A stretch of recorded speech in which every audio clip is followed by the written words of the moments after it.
Welcome to the Dice Are Good Bad Storytellers. I'm your DM, Jacob Clarkson, and this is Remalin. And this is session, I think, 12. I need to record all these and actually put them on YouTube and everything.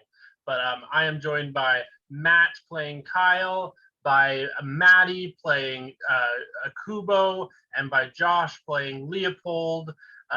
And we are back off the heels of a successful ? Public event that resulted in the target that we wanted to have killed, kerplunched, and then rescued by a big meaty dragon, which was just kind of the talk of the town, as you'll soon discover. But you guys were able to flee out of that position after some chicanery with trying to injure this immense dragon lady. But you were brought back to her hoard, where we discovered that Epherdine, ever the socialite, was hoarding connections, hoarding relationships, and hoarding people with whom she thought were worthy of having relationships with. With some pretty simple conversations, frankly, simple deception, you guys were able to kind of get in her good graces and maintain the relationship, even though you had deceived the people at that group. And Adlaria had left Kyle flapping in the wind, as seems to be pretty consistently her trend. But without further ado, I'm going to insinuate that you guys kind of spent the evening at Epherdine's hoard, kind of in some of the many barracks she has and solo rooms in her large, high-rise hoard. And you all, get a long rest in. You're all able to do whatever you wish to do there. And I will turn over the time to you, and people can raise hands or interject and let me know what you're doing. And I'll let you know what the world is doing. Even without going outside and investigating, you can tell that there are newspapers with headlines about Peterson on them. This is just the next day. There's a lot of buzz about what's happening with Senator Peterson right now. Is it like positive, or like people, are they afraid for him, or? Would you like to grab a newspaper real quick? Yeah, Kubo grabs a newspaper if there's one around. Cool. So I'll just make this kind of in world. You walk out of the hoard, just right out to the front streets, on the city street. Pull open one of those old timey little newspaper receptacles where you put a coin in, and you pull it out. And there is a great big black and white photo that's been punched up that shows but not just what's her name? Oh my gosh, Jophiel decking Peterson. It's got action lines and beautiful, intense, it's a juiced up photo, and the article reads as such: Peterson punched. The prejudiced Senator Peterson publicly pugilized by holy patronage. Pummeled, plunging into Perone Bay. Rescued by the lovely Epherdine in draconic form. She has made a statement that seeing Peterson out in public had her shook. Oh my gosh. I think Kubo just kind of goes, and he takes the newspaper back in, and for some spice, I'm gonna say that while everyone was hanging out, he spent a lot of time just getting to know Dinah last night, chatted up, maybe, everything. And I think, if it's okay, he learned that she likes comics, so he really went out there to go get the comics from the newspaper for her. You insinuate a lot, but as far as Kubo knows, yes, Odina loves comics. So he's trying, if she hates him, it's fine, so. The comics, I mean, you know what I mean? So. Oh, so, for real, I get it. I get How you. tall is the high-rise building that has Efferden's lair at the top? And how many floors are hers? Not the tallest. I'm going to say this entire high-rise is all the way down, but it's not the largest high-rise in the city. How tall are we talking? How many floors? A million. I think I will put it at about 30. What? 30 floors. 30? Oh, yeah. Shit. For 1920s engineering, that's all right. Is that too high? No. There's good. dragons and magic. Impressive. I've seen some kind of rinky-dink high rises in China get up to 20, 30 stories. So I was like, yeah, that sounds about reasonable. But yes, we are going to put it there. I cannot find my dice. There we go. I found them. Okay.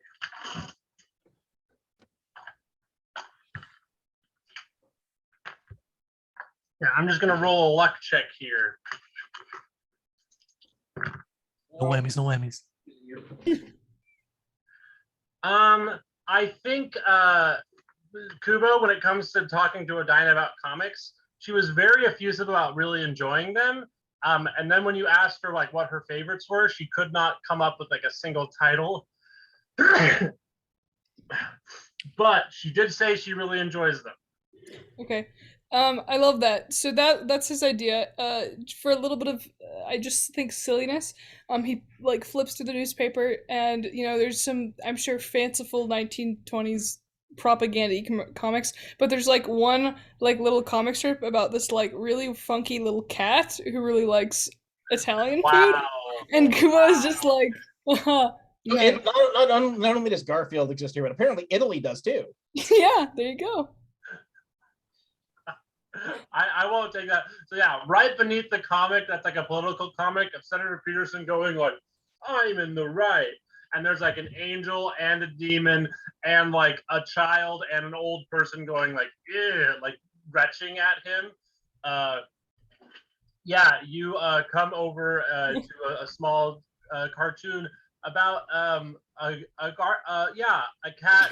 We'll say Funkelgar. That is beloved and very, very slow, and it's been running for so long that the jokes are becoming esoteric, and so like you don't laugh when you look at the comic, but it's like, yeah, that's a Funkelgar comic, that makes sense. Funkelgar. He really hates Tuesdays. I don't know. I'm sorry. I'll leave it now. I don't hate it. It's funny, but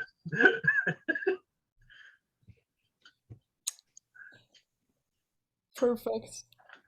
so you bring that over to Odina.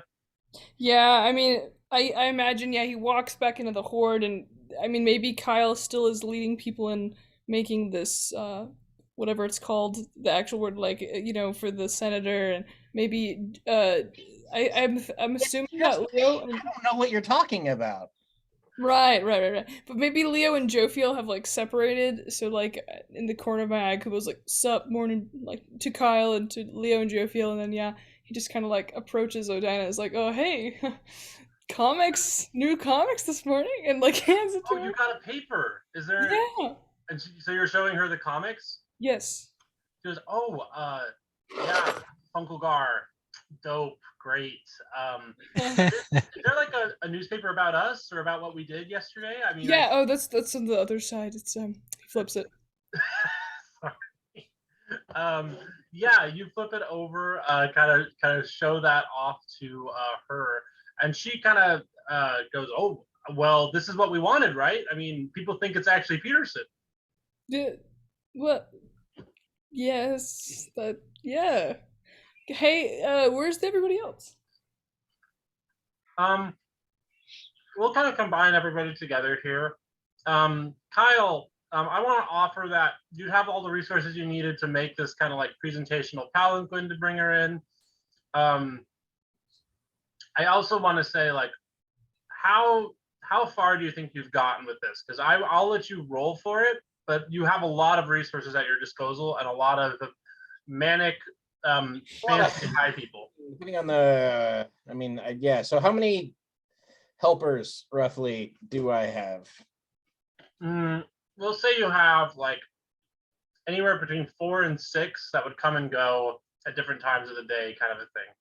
And at the moment, I'm probably not exceptionally far on actual construction. I've probably drawn up plans, both real and fake, and have sent people to get necessary supplies. While they're doing that, I'm going to be scouting the rest of the building. What's the security like? The the security is it's very strange. It's not like most places that you go into. It's kind of like she has a couple, butlers that do maintain her security and have her confidence and monitor things coming in and out of the tower, but they're not careful. And there's kind of like this whole general assumption that if anything gets bad enough, Epherdine will roast anything alive, like freeze and everything to death. So it's kind of like they walk softly and carry a big stick, basically. It's like as long as you don't actually hurt anybody, Epherdine doesn't get mad and they don't really care that much. Okay. Well, somewhere around the 20 or 21st floor, I'm gonna kind of start scouting for unattended storage areas. Yeah. Plant that seed real quick. You're gonna find some unattended storage areas. As you're, we'll say that you do this exploration, Leo. Would you just kind of be relaxing, kind of enjoying the area? It sounds like you've been kind of not super interested in the political machinations here. Well, as soon as Kubo comes in with the newspaper, like overhearing the comic aspect of it, I'm just gonna look at the newspaper as well. Nice. And then see Joe Fiel on the cover.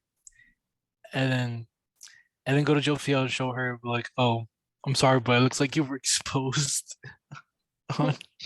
in the media. She goes, well, Because I know they wanted to keep their identity a secret and stuff.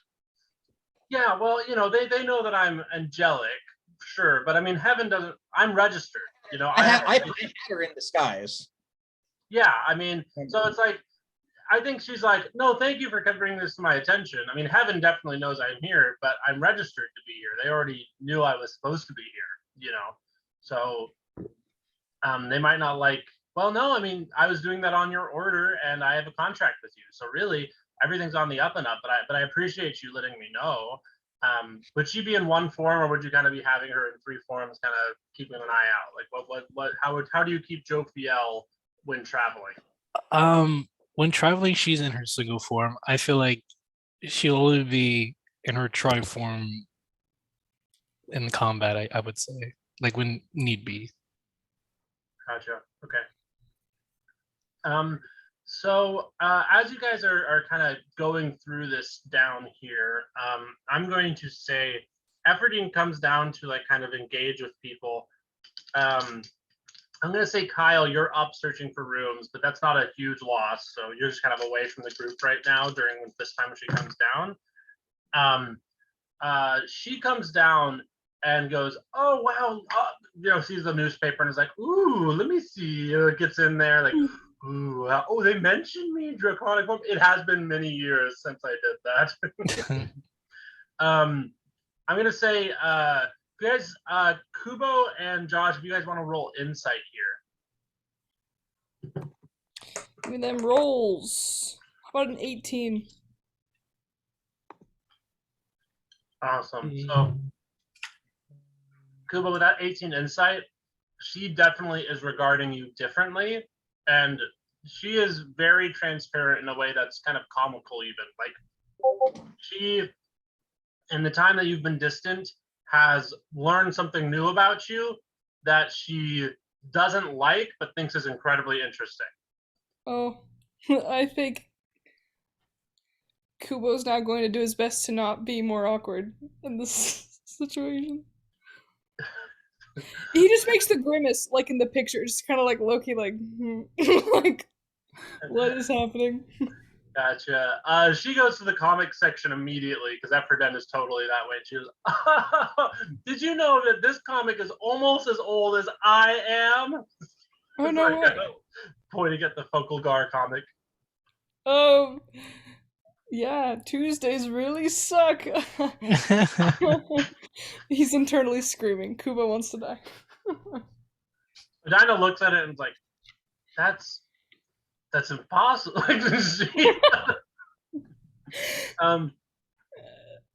So yeah, I'm gonna say that Kyle, you come down here and kind of as you've explored, what did you get for the investigation? Or would you want to roll investigation for those rooms? I didn't hear you. No, you're totally fine. In 4. There's a lot of floofy rooms up here. And the thing that you get from that is like, a lot of these aren't used and they're just like cleaned by butlers every so often. Like the tower is not almost ever at capacity. So like with a 4, you get like, you could probably just pick a room and store stuff in it, and chances are nobody would see it, but there's no guarantee. You can find a place that was obviously like off the beaten path, you know, like that's just kind of the vibe you get from this building. As you come down, Epherdine like leans over and goes, "Oh, hello, Kyle," and gives an extremely obvious wink, like, "Ooh, Illyria. yeah." So she's, "Oh, I was just talking to her on the phone. Wonderful lady, wonderful lady." Yes, I know she is. Where is she? So she is currently negotiating some things with the Corin household, and she told me the most interesting story about you and your compatriots. It seems like you guys get along very well. What'd she tell you? Let's talk in my room. Is that all right with everyone? You know how hilarious stories get so saucy.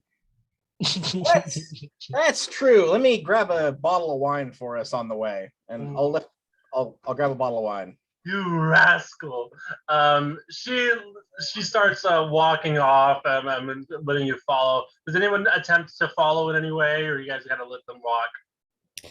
I mean, how loud was she speaking? Oh, this is her horde. She's socially connected. She's speaking very loudly. I think Kubo will look at Odina and then like kind of at Josh and Jophiel and kind of make a motion like, are we included? I think we should. No. I don't know. Did it sound like overly sexual? Like, did she want alone time? Like, Well. So here's the. I'm gonna wave to you in a very like close, not like a big wave. And as I do, you can just barely see in between, my fingers. I'm holding the Uber poison capsule. Oh gosh! As I wave at you guys. Oh then- no! I- Okay, and then no. Kubo starts following. I bring that hand around and grab the bottle with. Kubo goes, "Oh no!" when he starts to follow. Okay, so I'm gonna assume you guys are following very distant, just gonna be outside the room by a couple feet, but not Yeah. like listening in. Is that okay? Yeah. Okay. I mean, whatever you guys want to do. I'm just trying to give you as much information about my intentions as I can. yeah, are you guys going through like a hallway type situation? Like, You guys go Like- down the hall. I mean- how close is her room? Kyle's awesome. I assume she's basically taking me to like a room with a rotating heart-shaped bed, but Yeah. You're probably not too far off. She brings you back into this like very sweet parlor room, one of many that she runs in. And as soon as the doors close, she goes, "Adlaria told me everything. You're working with Senator Peterson to bolster his campaign and rooting out his naysayers. Those two with you, aren't they? They want to kill him, and you're keeping him safe." And she's like clapping and jumping up and down. yes, it's quite creative, isn't it? Criminal. It's incredibly smart. You found two people deep in the underworld that want to see Senator Peterson dead, and you've convinced them that you're trying to root him out with your flashy showmanship. This is so like Senator Peterson. He's a clever little human, all of you know. Clever little human. She's like bouncing up and down. She's so excited to be included in this like grand conspiracy. Yes. Here, you're a little wound up. You should have a glass of wine. Relax. Are you actually gonna give her some wine? Okay. This one's not poisoned, but yes. Not poison. Okay, yeah, great. Not yet. No, get her drunk so she doesn't notice the sleight of hand first. Yeah, okay, yeah. So she drinks a glass and she goes, "Now it all makes sense with the whole palanquin thing." I was like, okay, this is a little heavy-handed. He's definitely gonna kill Senator Peterson. But then I was like, oh, he's trying to trick the two people he's with. Ah, clever. Yeah. Me and Adlyria have a lot like that. Sometimes you just can't be entirely sure what side we're on. Well, Adleria is, of course, always on the side with the most money. Am I right? She's pretty straightforward. She's on her side. Yeah, that is the right answer. Honestly, like, I make good friends with everyone, but she is a little too far, if you get my drift. Like, she just always serves her best interest. I've never seen her do a single kind thing. But since I'm usually the wealthiest person, Yeah, I imagine she would be quite nice to you. so after she kind of like drops out of this just like excitement for being involved, she goes, so what do you need from me? Because I know that you've been building this beautiful palanquin. It is quite beautiful, and I could give you more workers. I mean, it's only in just this next week. Senator Peterson clearly trusts you implicitly as he let you stage this whole performance. Of course, just I'm contracted through Adleria, so don't mention my name to him or anything. Oh, I see. Right. Period. Hush. I see. Well, Blow my cover. blow your cover. Of course. That totally makes sense. I do like Senator Peterson, but honestly, all this excitement has just got me so riled up. I'm just So why are you serving Senator Peterson? Why are you helping him? What's in it for you? Serving is a pretty strong word. I'll just let you know. He's just quite a handsome, a communicative man. He is not handsome by any stretch of the imagination. I was remembering me fucking playing. Dressed up as a. Like, oh. All right. Yeah. He goes, he's very charismatic. He's so, just sweet and has so many good friends. And, I just love people that are well connected. And so when he asked me for a favor, I was like, oh, of course, I'll be your greatest friend and ally. You just connect me to more of your connections. And now he's out in some cave in the middle of nowhere. So look where that got me. Yeah, caves in the middle of nowhere are the worst. I don't go there. I wouldn't do it. I did it for a couple hundred years, and it was terrible. This is much better. Clearly, beautiful, right? You can hear. I'm gonna say the people outside of the room can hear her outburst pretty clearly. Like, she's not like full on. Like, you can't hear the whole plan or what she's saying, but like, you'll hear her outburst where she's like, "Absolutely ridiculous!" Like, she's not trying to be quiet at all.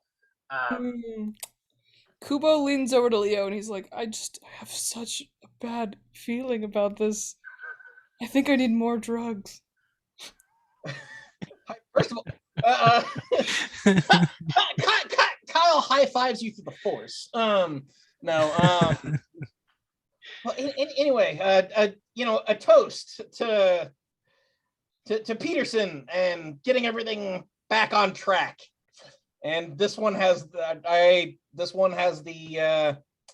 pill in it. You're going for that? Going for it. Okay, I need to get out some stat block stuff. So should we like jump in when we hear coughing or something? Do you think he'll actually poison her? I mean, he showed it. I'm gonna level with you, my man. I am so fucked up right now. I am just so anxious. I don't know. He had a box in his room that was gonna do something. So if he showed a little bottle, he's gonna do something with that too. The box. Full circle. Beware circle. the box. Okay, so I want to give you some information here, just to give you some context here. The things that that pill was designed to kill very completely were creatures that had like 30 hit points, and so they do a lot of damage to anything, but they'd melt and liquefy a person that had like 30 hit points. So I'm going to say that's like massive damage, 60 plus. This thing does around 90 damage. Now, this is something that you might know through being through the scale of this thing. She might be the size of a human. Like,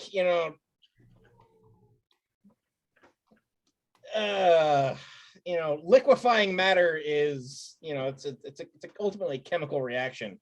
And, if she's occupying and currently has the matter of a small humanoid, she should be just as vulnerable to it as, a larger creature would be. I will tell you that roll me an Arcana check. Roll me an Arcana check here.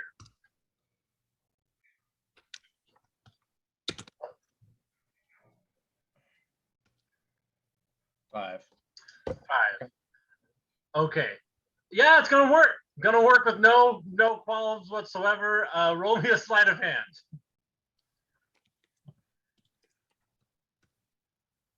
15. Okay, so she does have a passive.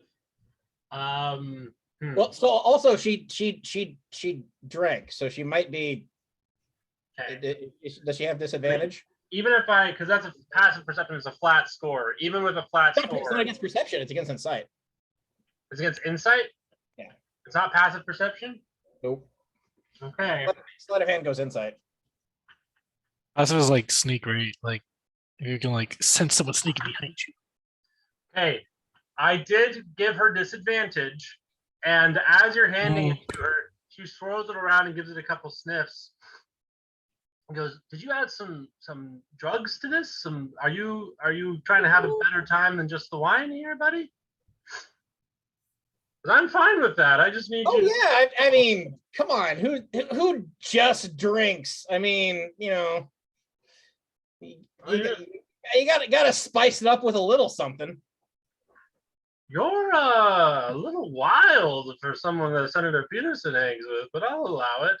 Yeah, but I mean, not for someone that Illyria hangs with. She laughs, raises her glass, drinks at the same time as you do. So, I'm gonna rule how this is gonna go down. Yeah. Now, let me see. I gotta look up some calculators here.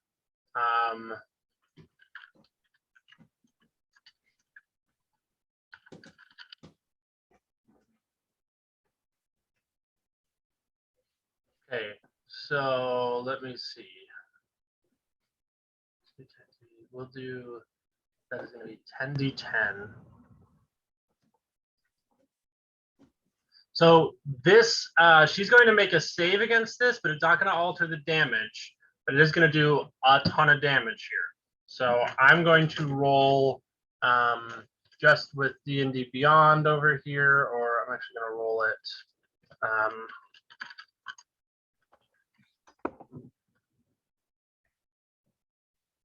Okay, that's kind of on the lower side. All right.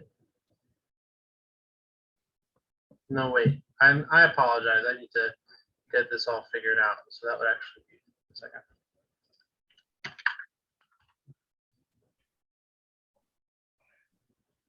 Okay, that sounds about right. She drinks it. There's a brief moment where she's like,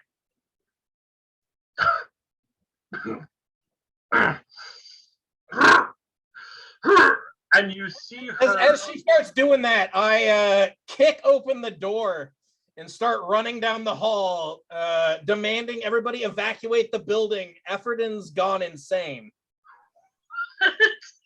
Okay, this is terrorist level. But it's gonna yeah, no, it is. I'm not yeah. Okay. So you guys see casualties, but yeah.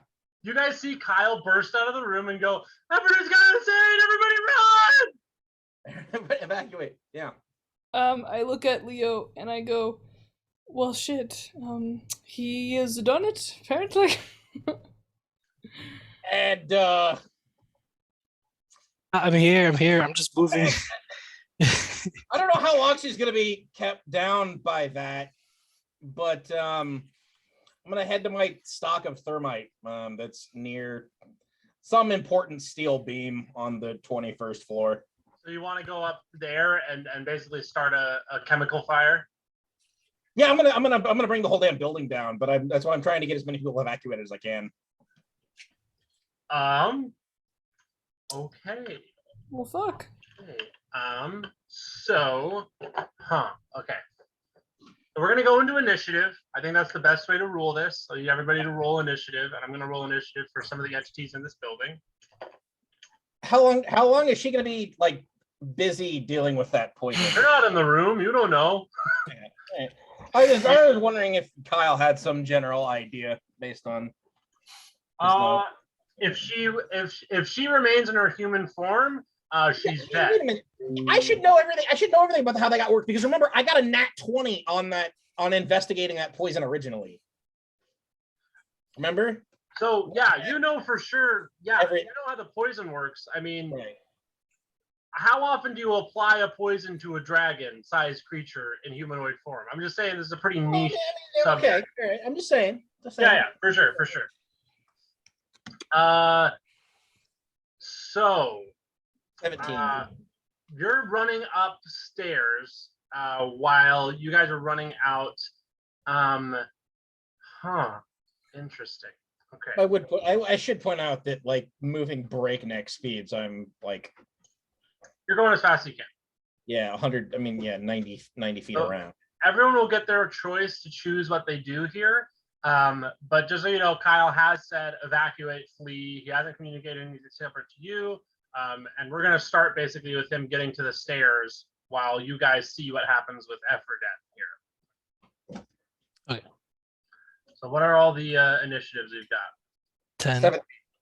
I also got a 10. Twins. Oh, it's dexterity now, right? Like our dexterity decides. I'm pretty sure Kubo has a higher one, but I could be wrong. Oh, what I am have a supposed to 2. look at? Dexterity You went to- modifier. I have a +6. Oh yeah. You don't have a +6 to dexterity. I do. What's your Oh, that's dexterity check. No, like what's your flat that would require dexterity? you to have a dexterity stat of 22 or 23, which Oh, then I have a +3. Plus 6. Yeah, Okay. I have a 2. You're good. So you're That's first. proficiency bonus for the You dexterity. can be first if you want. I don't care. you don't get proficiency on your initiative. What was yours, Kyle? 17. 17. Okay, and you got a dex of 0, so that puts her here. Interesting. Okay. So, Ephraim. so first off, Kyle, you have the first in the initiative. You've run up. I'm going to say you're just using all your movement to get up to the 21st floor. Yep. Do you use the elevator or just the stairs? Definitely stairs. Definitely. So you zip around, get into the stairs. 20 floors. Can you do some calculations to tell me how much 60-foot movements? What floor are we on? I was putting you guys, on the first or second based on the stuff. So I'll be generous and say second. You've got to go up 20 floors. Okay. Okay. Second, Kubo, you guys are down in the room that he left. You see a scream erupt from the room, and then you feel a lot of like air as space is suddenly displaced as a small item becomes big, and you see a lot of frost, like things start to feel cold in the room in the hallway that Ephraim was in. But nothing has moved out, nothing has changed. It's just cold, sudden displacement, and a scream that slowly went from a feminine scream to a draconic roar. Now it And is the door's still closed? Yeah, doors are still closed. Okay.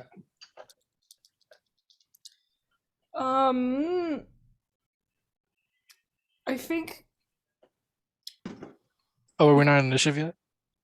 We're in initiative. This is we're our in- this is. Yeah. Oh, I think Kubo wants to figure out if he can. Is there like somewhere that he can hide up here where maybe a dragon wouldn't immediately kill him? I think getting out of the building is a pretty good option in terms of just staying away from Ephraim if that's your main concern. Well, if this helps at all, this sounds weird. A part of me thinks that Kubo would possibly try to give her a lesser restoration or cure wounds if she needed it, but I also know that If Kubo doesn't know. Peterson can't get back in town for the vote. But that we don't know that. There's other ways that he could get back in town. Remember Well, from Priscilla and everyone No, else. we know that there was no way he could do it. That's why we were so confused as to how he was going to do it. That's why we were so reliant on Efferden. This is, I mean, if we can't kill him, we can kill his ride. That's No, gonna be- I get that that's why you did it, but I think that Kubo doesn't vibe with it as much. That's why I'm not trying to be weird. I don't know. I'm not saying he would like Hey, undo what you did, but and I want to take a quick time out here and just make sure that we all recognize that we're talking about our characters' choices, not our Yeah. personal choices. yeah. And we're all on the same team here. We're telling a story here. And so I just want to make sure we're not like, there are reasons why killing Efferden could be useful. There are reasons why keeping her alive could be useful. And I think Kyle is seeing a very utilitarian. We kill her, he has to come into town and he just gets mauled by people. Problem solved. Right. Well, I mean, all that I mean is that Kubo doesn't know any of this. So Kubo would know that you were probably like poison her. But I'm gonna be honest. I don't think that he wanted he didn't know that he doesn't know any of this. So I think that he wants to try to remedy it if he can, which he probably can't. But he also doesn't want to die. Right? No one. When you hear a scream, I don't think you want to die. So that's why I'm like, if he could, he probably is just gonna try to figure out if he can like honestly hold an action and hide somewhere to see like what actually is going on. Does it like I mean maybe to make this easier, he turns to Odina and he's probably just gonna ask her like what would do we help her? Like, do you want to leave? What do you think is best? I don't know what to do. I don't hate Efferden. Let's see how she's doing. Okay. So that's what he's gonna do on his turn, is hide and hold.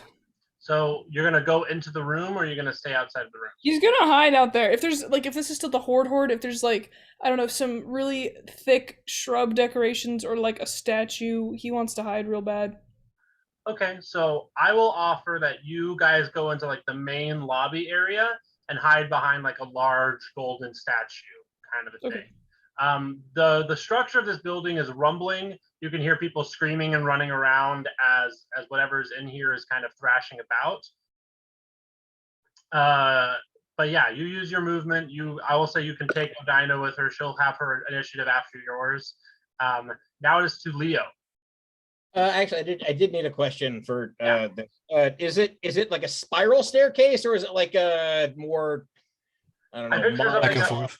forth? I picture this is like more utilitarian. This is like the bones of the building, not a spiral like grandiose thing. Okay, so just standard back and forth. Right. Okay. So now that is to Leo.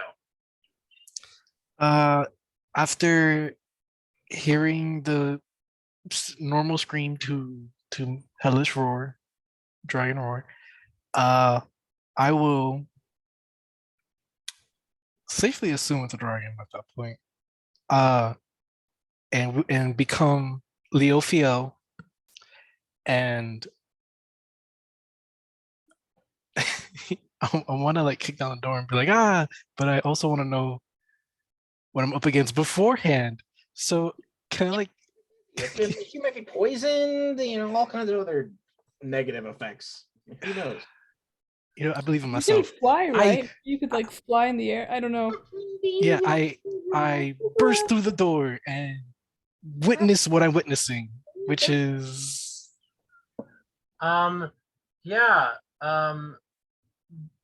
choking dragon. Yeah, so you kick down the door. You see like large spikes of frozen crystals as it appears that she has started to belch forth like freeze breath onto like the area around her, kind of in a panic. You see that she is not She's puking ice. yeah. You see that she is no longer human. Her torn dress is on the ground, and it's very like it's like it kind of is very like Dark Souls-esque in the sense of like she is this huge draconic form that is very like you've just seen her recently being this like brilliant color, and you can see that she is like pale and dark and like messed up, and you can see that there is actively like scorched wounds where this poison has like melted through her esophageal lining, and like she has like outside of her ribs is like pouring out this like acrid smelling poison that's just like eaten through a portion of her, and she's screaming. She's in immense pain. and it looks like the scale of this creature makes you think that it is possible she could survive this, but not potentially on her own. This is like one of those things where, like, if she were to get pinned and not get medical attention, this could just melt her. But like where normally this would be like melt a person immediately, this is like she's so much larger and has so many more resistances built into her that like the chances are she's still in a place where she can be rescued. Like through magical means, she can avoid death. But if she were to like get pinned down here or something like that happen, it could go bad, basically. But you got to gain all that just like running into the room and seeing that how much she's struggling for life. The intimate details of that aren't very clear, but you can tell she's kind of panic, screaming, shooting ice all over the room, and is just kind of thrashing around in pain. How far is she from me, like from the doorway? We'll do it a good just straight, this is like a grandiose room. We'll say it's a good straight 30, 60 feet in. Just Okay, with 30 that. makes more sense. We'll say 30. We'll say 30, as I said. Okay. Oh, then with that, I will immediately fly towards her and give her a radiant wallop and make sure this poison ends her. You want to try and kill her? Yes. Okay. Well, yeah. Well, I don't know if I'm strong enough to kill her, but You're gonna punch her though. Disable her to the okay. yeah, like I'm just gonna do as much as I can. Interesting. Wow, Dang. you guys are taking a really aggressive stance on this. This is interesting. I gotta believe in myself. Okay, so to hit is let's see, Jophiel. I can fully defend my actions later. I mean, good luck, but you know, just for virtue of being cruel, that's the only thing I'll say. I think tactically, there's lots of good choices here.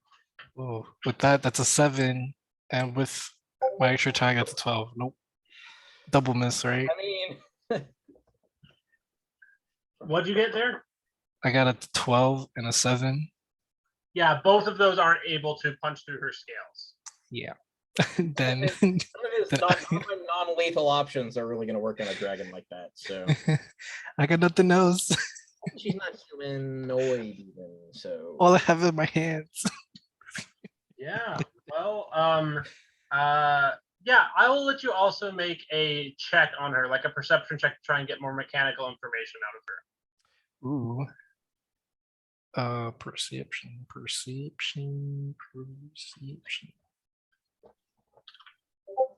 That is so I mean an 8. Yeah, so you go to punch her twice.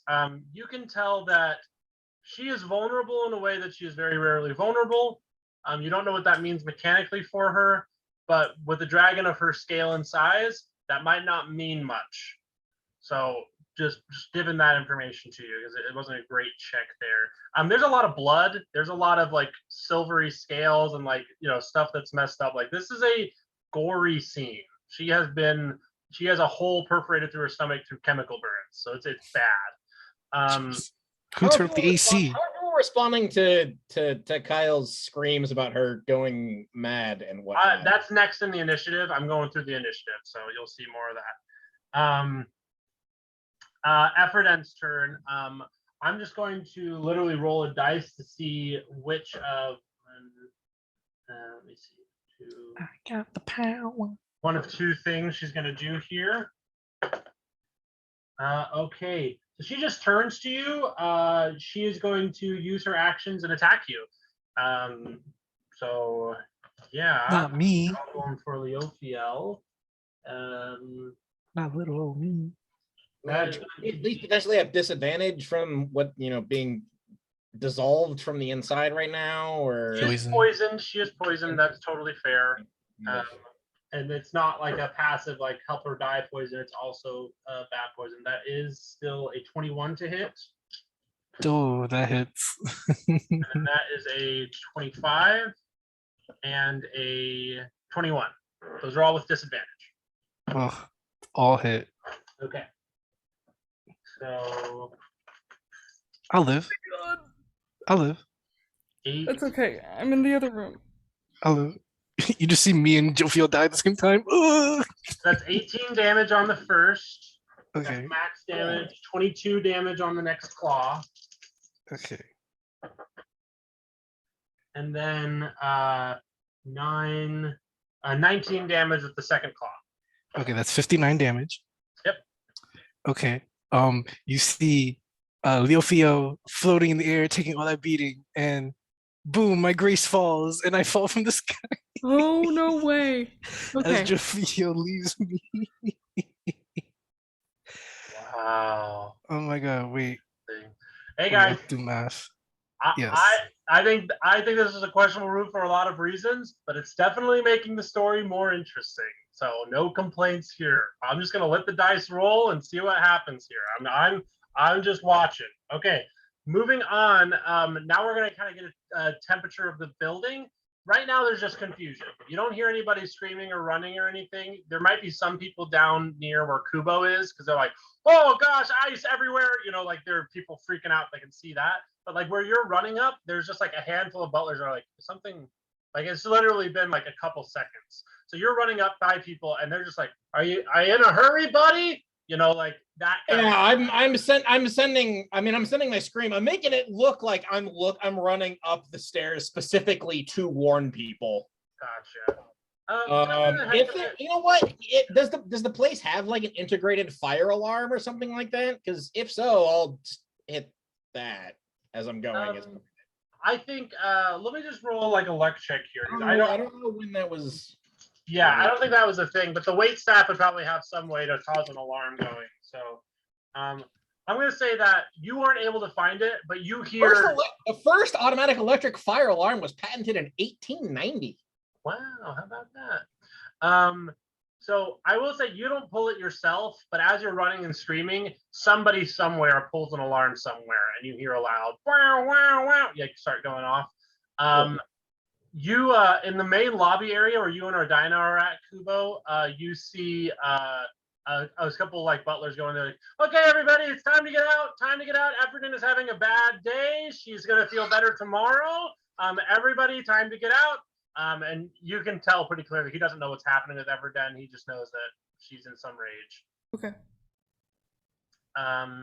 Going on, that's going to be back to Kyle. How many movements is it going to take to do up the stairs? So I kind of resurrected an old rule about going up scared. So normally they're treated as just like difficult terrain with their duration. But if you get your acrobatics above 15, you're able to basically just like leap up the stairs like a kid running up them and treat them as normal speed, which I made both turns, which with a 90-foot movement speed is about 6 floors. So that was 2 to 8. This was 8 to 14. One more and I'll be up to my the proper floor. I'd probably need another turn to get to arm and set it off, etc. Gotcha. So this turn, next turn, and then you're there at the place where you want to detonate this. Okay. Yeah. So yeah, to illustrate what's happening with Kyle, he is what? Technically initiate, to use chemist words. It's not technically a detonation. Okay. So yeah, you're dashing up these stairs, and I think like especially today and yesterday, you used a lot of skills that like you're kind of more of a mastermind rogue. You're not you know maybe when you were like 30, 40 years younger, you were a little spryer running around doing stuff. This is kind of a return to I'm more in the middle of things than I feel like Kyle prefers. Yeah, for sure. I can sense that. So you're just running. Kubo, you're down with Odina in the area. She goes, "Do we get people out?" So, real quick question: did we see Leo die? Leo did not come with you. All you did. I know he didn't. But yeah, like, because him die, he died in the room where she is in. Okay, so Kubo looks at Odina and he's just gonna he's like, okay, so here's the deal. I have no idea what the hell is going on in there, but I feel like we shouldn't leave Leofiel. Or maybe we should at least like check, and then like if he has it under control, or like maybe things aren't as bad, we should go. I'm gonna be honest with you. If we could maybe, I would like to not make an enemy out of a silver dragon, let alone Epherdine. She might still try to kill us though, but like I feel like I should at least try. I don't expect you to come with me if you don't want to though. Like I'm not trying to endanger you. Did Kyle not adequately convey the fact that the building's coming down? I mean, Leo isn't with them. Even if the building's coming down, they want to take care of him. I think that's totally. I mean, yes. I mean, yeah. I mean, also I'm with Odina. I don't know. She's a dragon. Well, I'm not gonna lie. With Leo specifically, Kyle was kind of banking on the fact that, well, I mean, the diamond to revive him if he died was already ready. So we'll see how this goes. Maybe I can at least lay hands on him. I think Odina goes like, I think I've been too late to go dragon. So it's fine. They're her clothes. She doesn't care. And she starts crawling down, like kind of like picks you up with her mouth and just throws you on her back and starts running in the direction of their room. Can I start channeling divinity just to look cool? But also to get sick. For sure. Okay. You guys get to the room and you see, as you guys open the door, you hear the clatter as Leo goes and hits the ground. Leo, are you conscious? Yeah, I'm alive. I'm just not in Leo Fiel no more. Gotcha. Is Jophiel no longer in your contract because she hit 0 hit points? She's still part of my contract. She's just no longer within this realm. Interesting. Okay. Is it like an action to bring her back, or is it like a 10-minute ritual type thing, or it's a long rest, my good man, to bring her back. So wait, just to clarify, well, I guess as I look at Leo, like, is he like just knocked out then, or are you okay? Were you just hit? Oh, I'm good. I thought you died. Oh my gosh. Oh, no. Okay, no, I just lost like 75% of my HP. Oh, okay. So I will say, for your purposes of your turn, Kubo, Odina has used all of her turn transforming and then double moving to get you in range of this, but you have all your movement and action to still interact with this scene. Okay, so, well, I see Leo looking, I'm guessing, sickly and pale. I see, like, everything that was described earlier. I think Leo is going to kind of just get to it. I think he's going to try to, well, okay, wait, I think I have to do a roll for this. Can I, like, maybe, what would it be, like, maybe perception to see if, like, she needs healing or, like, restoration? Would, like a restoration help her out, or does she need, I will let you roll this. We'll just do this like a medicine check. We'll just do this flat. Okay. I'll just do, okay, so I should just roll perception here. Oh, shoot. Okay, I only got a 3, so that's fine. Couldn't hurt. She's bleeding. Healing usually fixes bleeding. Okay, fine. Kubo's gonna start to cast one of these. I don't have to touch, I think, so that would probably be the best. Hold on, give me a second. Nope, no, the old hard touch.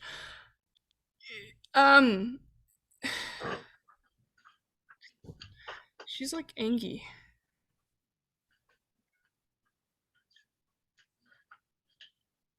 Okay, so I want to do lay on hands pool because there's like frozen stuff around me. Could that still kind of count, or do I need water or blood? Does it matter? What do you mean? Oh, so the lay on hands is literally just you touch them. It's a pool of hit points. Oh, sick. Okay, cool. I want to do that. Yeah. I want to do that because I can heal her or also cure some of a disease with like 5 hit points. I can either do 5 hit points to either cure a disease or neutralize a poison affecting the creature. I'm gonna do that. So with the pool, hey, it's a drama. It works in both directions, you know. You do something crazy, so you can do something crazy back. So we're gonna play this as it lies. Literally, all right. Play this as it lies. So you're gonna close in and do this. So you're going to use your full movement, jump off of Odina. Now, with how lay on hands works, you can do as much as you have. So literally in one turn, you could do 5 hit points to go towards the D's, and then a full 25 to like use whatever you have left all at once. So you could try and heal her back as much as you can, basically. Yeah, I mean, the one thing I'm checking is it says specifically that if I do at least 5 hit points, I can spend that 5 to either cure the disease or neutralize a poison affecting the creature. I would like to do that since I guess Kubo doesn't really know how much she's actually damaged. I think the first thing that would do, even though I had a sucky roll, is I gotta neutralize whatever's doing this sort of a thing. And maybe that would make her at least trust him enough to like listen to him as opposed to just killing me. So I will let you do a persuasion check with advantage as you're trying to heal her, but I want you to use pretty much everything you have in terms Okay, of. I'll use everything. Okay, so I'll use the entire 35, and I will roll right now. I'm getting sweaty. Oh my gosh. Okay, here we go. So the first roll is a 20, dirty 20, but I'm going to do that with advantage just in case. Yeah, so the dirty 20 was the higher roll for persuasion. Okay. I took pictures too in case you need them. And then he uses the entirety of his laying on hands pool. So I guess I didn't have to use a spell. But basically what he's gonna do is he tries to like kind of like, you know, walk towards her, just be like, hey, so my lady, please just I don't know what happened, but let me just try, please. I'd like to undo some of this damage. She's splurting out ice all over the place.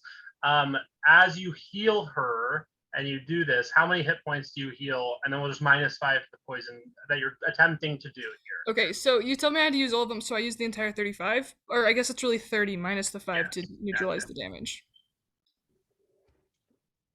I'm pretty sure that's correct with you can use as many as you want. I'm not sure about the poison neutralizing, but that's totally fine. Yeah.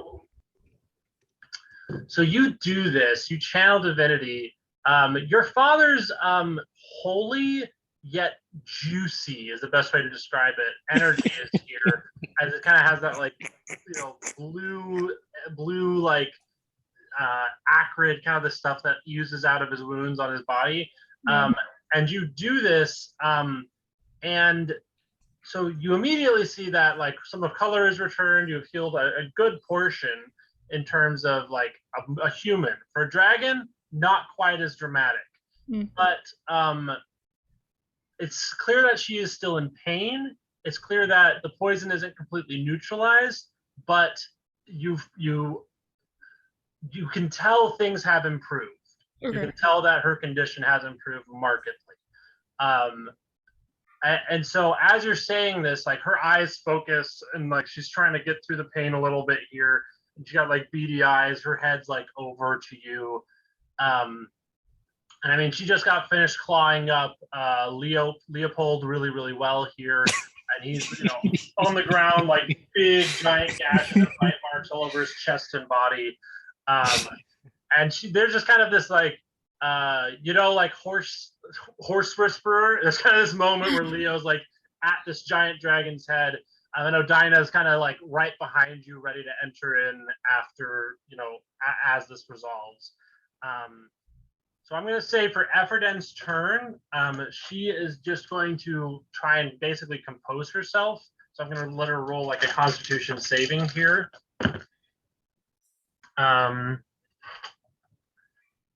You see her kind of like still buckling in pain, like she's not able to keep herself upright as this poison has eaten through so many of her vital internal systems. Wait, does that skip over my turn? Excuse me and Kubo? Yeah, I did actually skip over that turn. Leo, it's your turn now.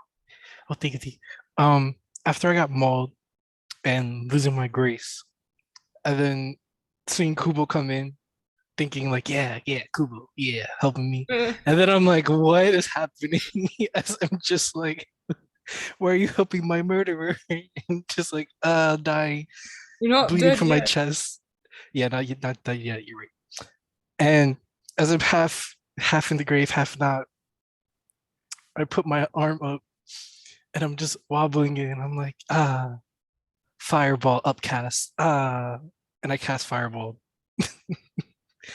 At level 4. Where do you cast it?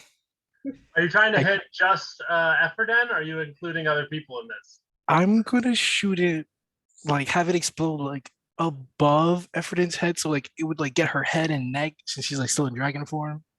Yeah. You're trying to collapse I mean, this room on she's her. 20-foot size. You can entirely just engulf her. Yeah. Oh, No, oh, that's totally reasonable. As, Yeah. as she's gargantuan. Yeah. oh, yes, and that is 96. Okay, so Oh no, you're you have to gonna take start rolling damage. dexterity saving throw first. Yeah, I'm gonna do a dexterity saving throw with disadvantage. You're gonna get a nat 1. Oh, so 96. Oh, I have her at a hit point total here. And I'm aware. okay, I have a hit Please. point total on a paper here. 36 fire. I mean 37 fire damage. I did the math for what the damage of this building would be when it collapses. So if she's in it, I don't care what your hit point total is. That is a 37. 37. Okay, so she takes. I prepped for this eventuality if it happens. So she takes 37 damage as some of the ice that's on her body starts to melt off of her maw, and like kind of the environment around her as this giant fireball engulfs her for a moment. Is this super effective? What? Is this like against her? Is this like a weakness, elemental weakness? So she's ice. Double damage? No, they don't have vulnerabilities anymore. Oh, they should add that. That'd be cool. I wish. 3.5. It makes you think more in combat. The good old days. Robble. Yeah, that's all I could do. Oh, I would. Oh no, I would like to go the other way, back to where I came from, the doorway, with my 30 feet movement. That does seem like smart baseball. Yeah, I'm gonna cast the. I'm gonna just throw the ball and run the other way, and I might. Okay, so we're getting into some PvP to E territory. So I just need to remind everybody, we are friends. Like Matt, Maddie, Josh, we are good buddies. But I want us to feel comfortable with our characters saying what we would say to each other if there was a disagreement of this caliber. So Chill. We're gonna do some after talk to make sure everybody's feeling good. But I want to make sure that people are okay and nobody's getting their feelings hurt if we're going a little direct, because talking is a free action. So no worries. I would talk more if I wasn't like 10 floors that way. Yeah, and I'm also in pain, so I would just be confused. I mean, if it helps while Leo runs away, I do think Kubo would just be like, "What the fuck?" Yeah, at least I didn't aim for Kubo. Like I was only aiming for Dragon, because I'm like, oh, I don't know what type of Kubo, but right now, just totally confused. He's like, "Why did you attack her?" He has no understanding, but that's okay. Yeah, Kubo didn't see I got attacked, and is very confused as well. But yeah, we will move on. Ephrodin, we've already told you what her movement is. I think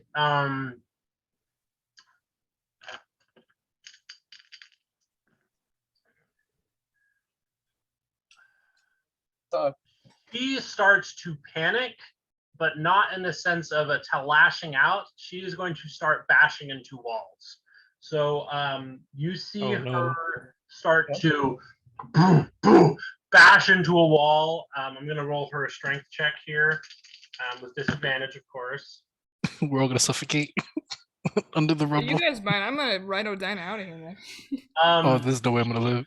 She bashes into the wall of this room and does not muster enough force to bash through it, which is very surprising, as she's a very, very powerful entity. And so she goes, buh, buh, buh, duh, and you see like a bunch of like sconces fall off the wall, and like the couch that was on that side of the wall just split in half against her weight, but the wall doesn't give through. Me, like 10 floors up, the building shakes enough underneath me that I accidentally go up an extra step. That's fair. That's fine. That's a funny thing. So people have started fleeing. Kyle, you can see people getting into like the stairwell in front of you and underneath you as you're running. Fly, you fools! Yeah. I'm gonna say next turn, it is going to be difficult terrain on the stairwell down. So you might want to have a different exit plan depending on certain things. And you can see a lot of people flooding into the stairwell. Yeah, So I have a yep. Well, I'm not trying to go down after next turn anyway, so we're good. gotcha. Okay. So you get all the way up. And now it's your turn. If we're back to me on my turn, this is the last turn I think that it takes for me To get to there. get there. Yeah. So I'm still, I mean, free action screaming, for everybody to evacuate. Otherwise, You are drenched in sweat. Like you have been doing a full out sprint for a good 12, 15 seconds, like straight upstairs, lots of cardio. But you burst into this room, and you see the paint that you've accumulated over time here. And whoever else was in this room, all your workers have all long since were not here at the time, or all that kind of thing. Actually, I'm going to roll a luck check on that. You see that everybody just happened to not be in the room when you came up here, so you were kind of lucky in that regard. But yeah, next turn you'll be able to do stuff. okay. Okay, back to now we are back to Kubo. And so Ephraim just rushed past you, went straight for a wall, and just smacked into it sideways. And it's one of those very visually telling things where at first you're like, oh man, she's gonna go for that wall and she can totally break through it. And then you realize she is very weakened by this poison and is kind of limply flails against the wall. Okay. I think everything's spooky. Kubo's just kind of pissed off now. I think he's gonna look at Odina and he's gonna be like, okay, this is the last thing I think I can do, but then I think we need to get out of here. We need to fly away or something. Is that okay? What do you think? She nods fiercely. Yeah. Okay, cool. He's going to, is her tail nearby or something? Because she's turned around and stuff. I imagine her rushing sideways into the wall. It is very easy to connect with her and and get in touch with her. I think Kubo's gonna try to give her just, I think, a lesser restoration. Okay. And I don't know if that'll necessarily do anything for her, but I think as he kind of rushes back to Odina, I think he's just gonna kind of shout at her if you can pull yourself, follow us if you can, sort of a thing. It doesn't know if she'll make it, but I feel like this is as much as he can do at this point. Survive, my sister. Interesting. Ooh, wow. Okay. So you passed lesser restoration on her. Okay. So you can cure one disease, and so I'm assuming you're picking poisoned here. Yeah. Okay.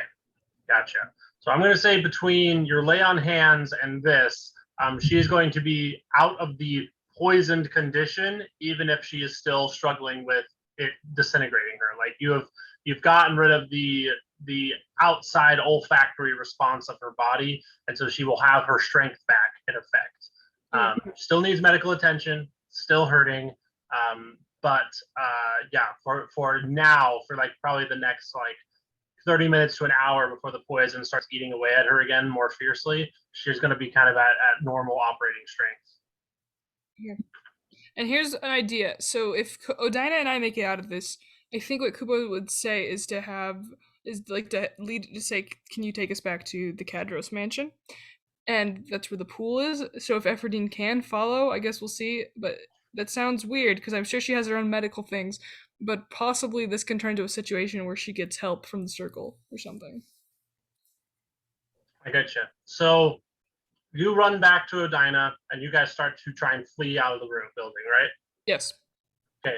So we're just for simplicity's sake, you get to Odina, she takes off and starts going into the lobby and is ready to exit out of the lobby. Okay? Yes. Okay. So next, that is going to be Leo. How does the building look like? Can I run out and survive, or is there just too much rumbling chaos? Now, the only damage to the building is where she is, And so it's just this one room that is kind of covered with ice and this wall that she's bashed in. But there's no indication that the rest of the building is coming down outside of what Kyle has said. And so you guys can definitely run, use your movement, get out of the building. Like there's no like, the only difficult terrain that might happen is getting past other people that are also rushing out.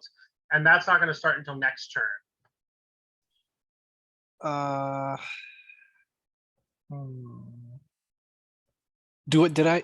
Do I know Kyle went up? Yeah, he ran by you. He's yelling.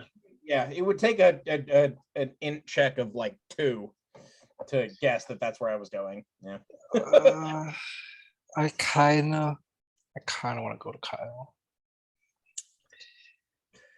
He did say to evacuate the building. Yeah, you did, but then I'm like, oh, but you're just a Operate- human person you can going operate on up. whatever assumption you want. I can't, communicate with you telepathically, but he was pretty adamant about everybody just running. Yeah, I can't do anything anyways if you're in danger. I love that you cared to try, though. Is there a window near me or like a hallway window? You can run into a hallway, and then like this. I picture this kind of being an internal like parlor area, but this is a grandiose building, and you guys are on the first floor. It'd be very easy to find a window to jump to the external wall, basically. Yeah, because I don't want to deal with a crowd, and I don't want to get trampled and lose more life. So I'm not gonna take the chance. And I'm gonna get to a window or a room with a window, open said window, and I'm gonna cast levitate and just like leap off, and just hopefully see my friends come up the building. Okay. This is turning very movie-like, and I'm kind of into it. But so you are all like scratched up and everything. You cast fireball. You run out. I picture you kind of looking like a newsboy for some reason. Guys, don't look at explosions. They That's a turn fact. back and they walk away. After getting eradicated, yes, that is what I do. So you get to the window, you pull it open, cast levitate on yourself, and jump out the window. Yes, and I will slowly descend and end my turn. Okay. Now we are back to Efferden, who's going to make another strength check at this wall. Get the hell out of there. Oh, damn. There's another big thud, but you don't hear any crunching and you don't hear any stone masonry breaking. So there's no indication of any further breakage from that room that she's in. Moving on, that is going to be the people here. So everybody realizes there's some sort of emergency now. People are running. There's occasional scream here or there. And people, kind of are scared about the thumping of the Efferden. A couple of her butlers have gotten to her room and are going to try and, offer assistance if possible. But anywhere outside in public areas that is like a thoroughfare for the next 3 rounds is going to be difficult terrain. Okay. So moving on from that, that is going to be Kyle. Yeah. Kyle runs to the stored pile of thermite explosives, primarily copper oxide, but also just traditional iron oxide variants. And he's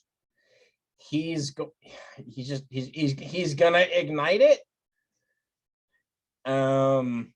He had it positioned directly above a primary support beam, again on the 20th floor.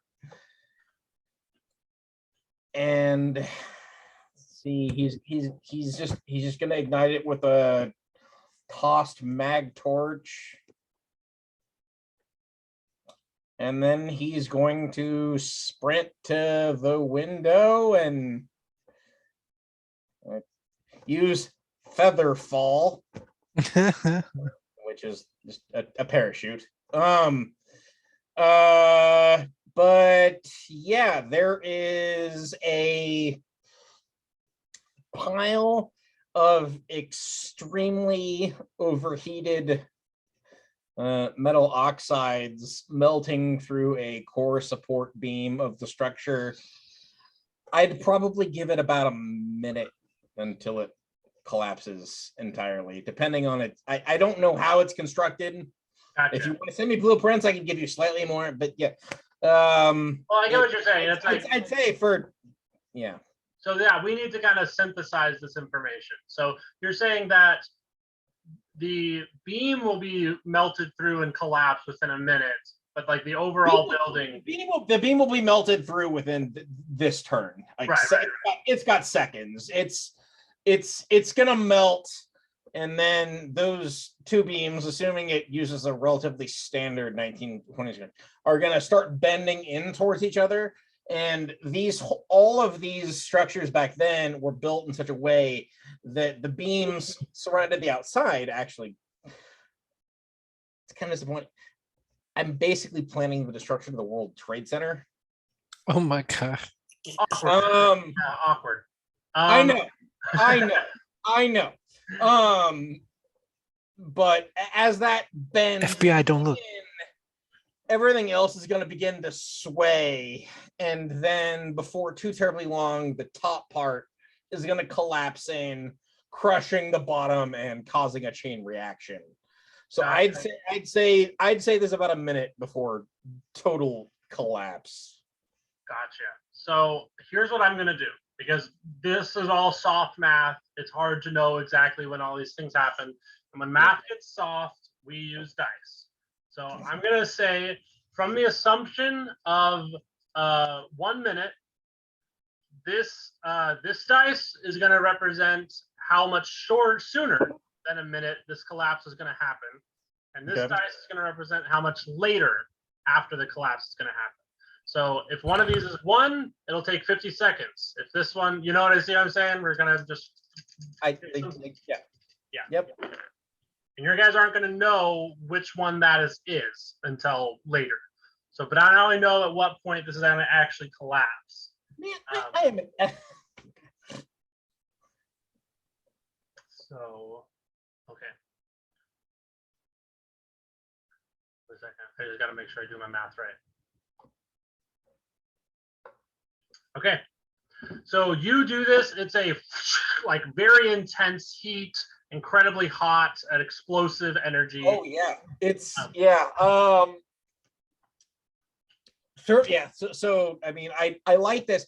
It seems to take a little bit to like get the fire started, but all of a sudden it blazes to an immensely white hot heat that is outright painful to look at. Gotcha. So it's very much like a toss. It's retinally damaging. Gotcha. And you can see it doesn't even burn a hole through the floor, even though the floor is just like regular wood. It flash fires through it so quickly. It looks like it's just straight up dropping through it, melting through it, and then hits this beam. And you can just see it again flaring this white hot yellow, and you know, you see the beam begin to cave a little bit as the entire building starts to shudder. Okay, so you do this, you turn, you use the rest of your turn to pop out the window and cast Featherfall parachute, and you are flying out of the stuff.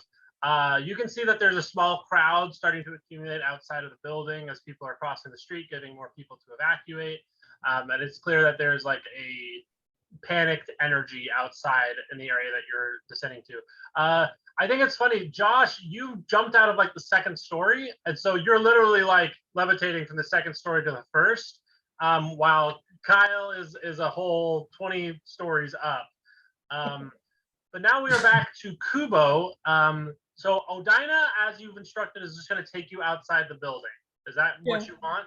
Yeah. Okay. Run You guys away. get out of the building. There are chaos, people running all over the place. I'm going to say that you can see Deza has posted up like in a nearby building or like, nearby. And as you get out, she goes, Adai! Like she yells out to you guys and calls you guys over. As she was just going to come up and rendezvous with you. I run to her too, and I am gonna say as she gets closer, like, Kyle went fucking rogue, and I have no idea what Leo did either, but I think Everdeen might be dead, and this building is going to come down. She points out this Yes. building is enormous. This building Yes, I am aware. I think we should leave. Or try to help get people away. I have no idea what to do. Everybody move! She does an Andre the Giant. People start running around. People Kubo start. tries to help her. I'll just do what Deza says to try to help get people out of the way. Okay, everybody starts. You guys start working to get people out of the building. Now it is back to Leo. I think in the beginning of your turn, you levitate down to the ground, and you still have pretty much your full movement. I'll say you only have 20 feet of movement rather than 30, just for time's sake. Can I double movement 20 more feet? So you can do a double move of 30. I'm just going to say your first chunk of movement was levitating down from. Oh no, when you levitate, you only can move 20 feet. Oh, interesting. So like, if you can allow 40, I don't know. Wait, really? I just mean that you hit the ground. You're only 20 feet up in the air. I mean. Oh, then in my turn now on the ground then. Yeah. So you'd end your turn on the ground, and then you could move and do 30. Yeah. Featherfall has that danger. Yeah. Okay. I'm gonna back up like maybe 20 feet from the building, but like facing the front of it, and wait. Oh, maybe like help people escape, like like this way, like help escort the crowd from the front door. You also assist. Okay, so I'm gonna have both of you guys, just roll. We'll just do this as this stack because I think this is fitting. A survival check. I just want Kubo and Leo to roll me a survival check to see how you guys help and try and make this evacuation as smooth as possible. Kubo only gets a 5. Okay. 11. Yeah, you guys are doing your best. This is a random, chaotic situation. I mean, this is very daunting, spooky. This is not something that you really prep skills to help people with. This isn't like delving into a dungeon. This is emergency preparedness. This is like natural disaster stuff. So the world is ending. After that, this is Ephrodin's turn, and so I'm just going to rule what she does over here behind the screen. Okay, that time you hear a strong crunch, and there is a large explosive sound from the first floor, but you do not see any further action outside of that. I don't think does it sound to me like she's trying to jump into the stairwell and climb up after my ass? You're from outside, so you see this large shape. I have just started jumping inside. Yeah. Although actually, it's almost impossible to know. It's almost impossible for you to know. You just hear a big crunch that's further down in the building. And I'm going to say you're not able to roll for it because it's just there's no real way to know at this point. That's fair. Now that's the table, the butlery staff. It looks like more and more people pour out of the building. There was a lot of people, a lot of naked, senator / dignitaries that were kind of using this place as a spa are kind of out on the sidewalk, just what is even happening? What is going on? Demanding to know why they've been told to evacuate. Still lots of people in the building, and there's starting to be a small amount of bottlenecking as people are struggling to get out of the building, but it's not too horrible yet. It's not bad spot. Going on, Kyle, I think you have to use your whole turn basically just to float down. I don't know What else are you able to do with Yeah, feather fall? I could potentially cast spells or make attacks if there was something I wanted to, Yeah. but hold on, let me double check my spell list. Cast levitate again. I think he's pretty far out of your range, but Not levitate, it's feather fall. I levitate the feather fall. No, it's reason. Levitate only one shoe.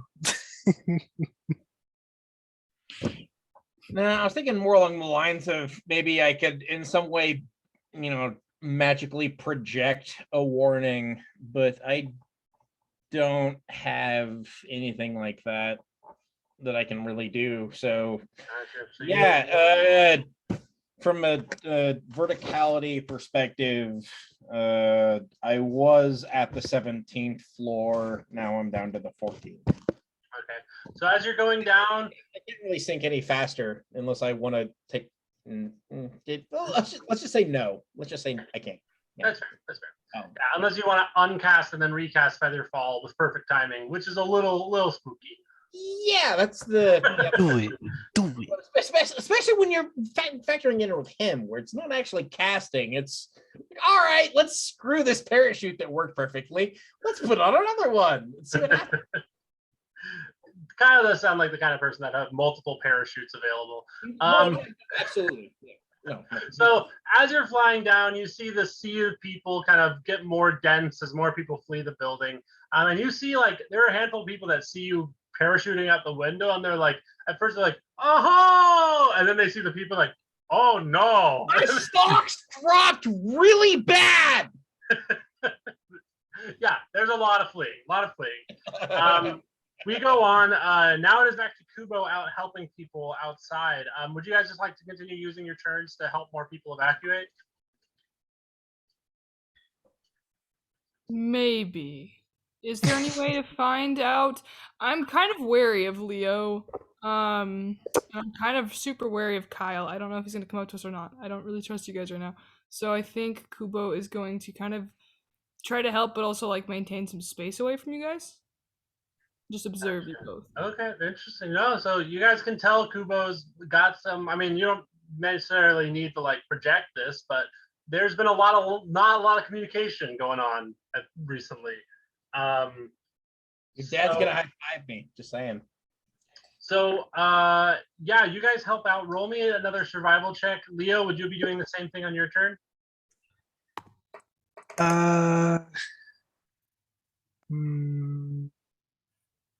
Would no, Kyle's like at the 14th floor, right?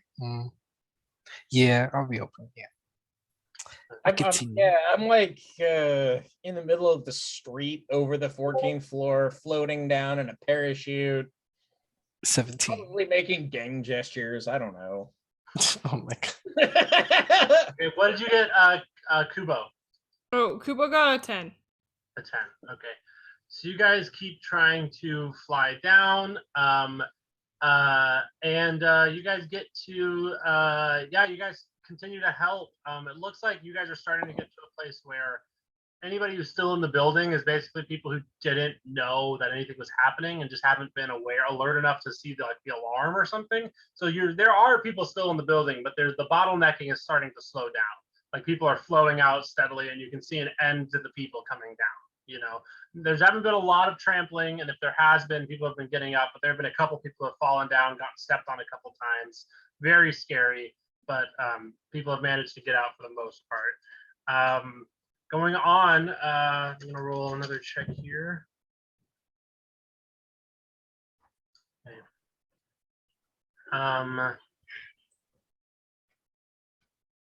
Okay. So, with that check, you guys see Efferden basically explode into the main lobby, and she crushes a good handful of people that are trying to escape as well, as she explodes out of a glass door that was in a room that she bashed her way into. So she basically bashed her way out of the parlor room, seems to have gotten her senses and then aimed for a door on her next attempt to get out. So let me Jeez. let me check here. It's around this time you start to hear the first sounds of collapse from the tower above, and you can hear, like huge sections, and basically like that whole 20th floor starts to creak and snap. And you, Kyle, looking up at it, you're like, we're getting close to chain reaction time. This is Right, yeah. I mean, one floor collapses, the rest of them suddenly impact the rest, and if you want to give me a what is it like? What would it be? A some sort of check to we can do this like a raw intellect or an arcana, just because we're kind of conflating the two ideas. I'll let you know more specifically about the timer. I'm gonna do perception. It's usable-ish. With your minute timer, this is ahead of schedule. That's what you think. Okay. Going on, that is going to be 1 second. That is back to Kyle. You float down again. This would be 14 to 11. 60 round. Yep. Nope. That or 10, I guess, depending on. Are we gonna treat a floor as 15 or 20 feet? I've been doing 20 personally, but Okay. Yeah, 11. okay. Your floor 11. That and once again, resume my bellow for everybody to get away from the building, I guess. You start screaming out, get away from the building. You see more and more people kind of running down streets further away. Yeah, I bellow it. I assume I have something to magnify my voice. We're gonna keep moving here. We're gonna keep moving here. This is a lot of time. Kubo, we're just gonna make this a little dramatic and kind of do some storytelling here. Kubo, you and Leo have been helping people escape, and you've got a good chunk of people who have fled the building. But there's still like a crowd where you see Epherdine explode out into the lobby. She's beat up. She's gotten several impact wounds from where she bashed her head or side against the wall several times. And as you and Leo kind of catch eyes, and Deza is helping other people, Dinah is looking around. You see at the same time that Epherdine appears in the lobby, the big crunchy explosive sounds of one of these floors collapsing. So, what does that mean though? Like, is she still in the building? This is what I'm gonna. So, because this is a dramatic moment, I'm gonna really make this clear for everybody. If left to her own devices, Epherdine is probably going to be able to get out of the building within the next 2 rounds. If she is unaware that she does need to do that, she might just go on a rampage and kill people in her lobby because she's in pain and is furious, or she could flee. It really depends on how clear she's thinking. And so you realize, through my /Leo/our machinations, Epherdine either lives or dies, potentially, as well as whoever's in this lobby. Although, frankly, it's pretty clear that their lives aren't being valued as much here. Talking's a free action, I've been told. So Kubo quickly glances to Leo and he says, if she gets out of there, everyone else lives. No more deaths today. I'm inclined to help her. He's going to run a little bit ahead and he's going to, I think, cast Shield of Faith. I'm sorry. If you guys hear a noise, my dog just jumped up on me and she's playing with her toy by me. But, so... a shimmering field appears and surrounds a creature of my choice within range, granting it a +2 bonus to AC for the duration. And I think, because I'm feeling a little spicy, well, let's see. Who gets it? Wait, do I get more if I increase? Hold on. Let me look it up. Okay. It's only +2. Whatever. I think... Hold on, actually. Do I want to do that or do I want to do Divine Favor? Okay, if I were to do Divine Favor, the reason I do it is because I am empowered with divine radiance, and so I might kind of glow a bit. And if I glow, I'm hoping she'll chase me. Could that work? You're kind of trying to lead her out. Yeah, I'm trying to get her because I don't know if she can hear me. So I'm trying to see if she can see me, and she saw me earlier. So Kubo's banking on this. He's thinking, okay, she saw me, help her. Hopefully she won't want to eat me, and if she does, there's not much I can do. But if I'm glowing and she comes and runs at me, kind of like a cat or a dog would or something, like everyone can leave. You cast Shield of Faith on yourself.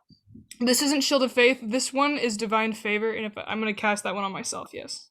Okay, 1 second, I'll pull that up. If that doesn't work, there's another just light spell that he can use. But this one sounds a lot cooler, and it would let me. If she does fight me, this one will let me fight good, too.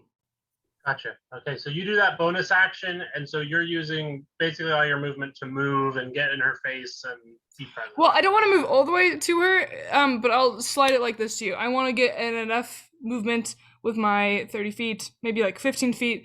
I start glowing, get her attention, and then hold an action so that if she starts to lunge at me, I can hopefully start to run ahead of her at least a little bit. So you're doing like the animal handling, like hands up, ready to move kind of a thing.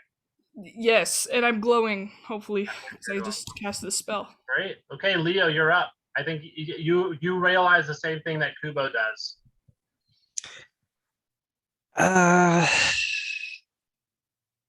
So this is how you truly feel, Kubo? Yes! Okay. So You don't have to agree with me, but please don't fucking stab me in the back! I'm just kidding, that was too dramatic. But No, please it's don't hurt good. me. Please don't hurt me. Is what Kubo means. Oh, I'm sorry. Whose plan resulted in who's Kubo stabbing can't who in hear the you! back? What?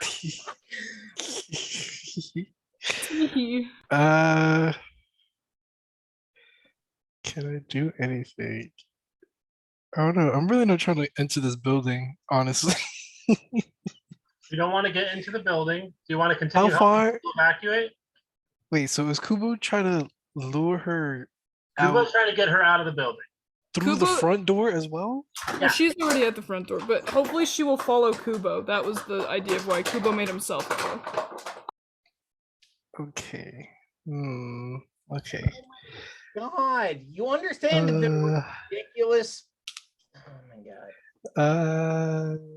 Well, I'm just gonna continue helping the people and just watch to make Okay. sure Tell the just people make sure to do she a survival follows check. just make sure she follows Kubo like Kubo said. This is between me and Everdeen. Yeah, I'm just gonna I understand I'm turn a blind eye to it. all inside. I gotta help the mass. Gotta help the mass. Guys, hey, this is juicy. This is juicy. Okay, roll that survival check. I got a 4. Okay, you're a little shook by all the people that she just crunched underneath. Too her distracted. feet, just panic running. But yeah, you managed to get more people out, and they're running along.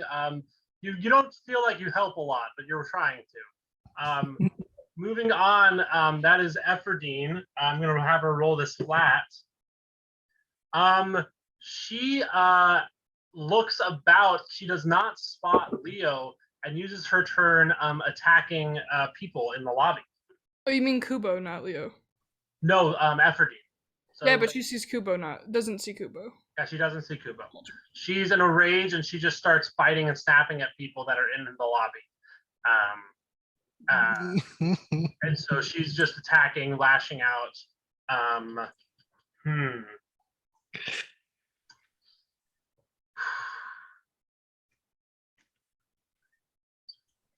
I'm gonna make a ruling here and do this roll again.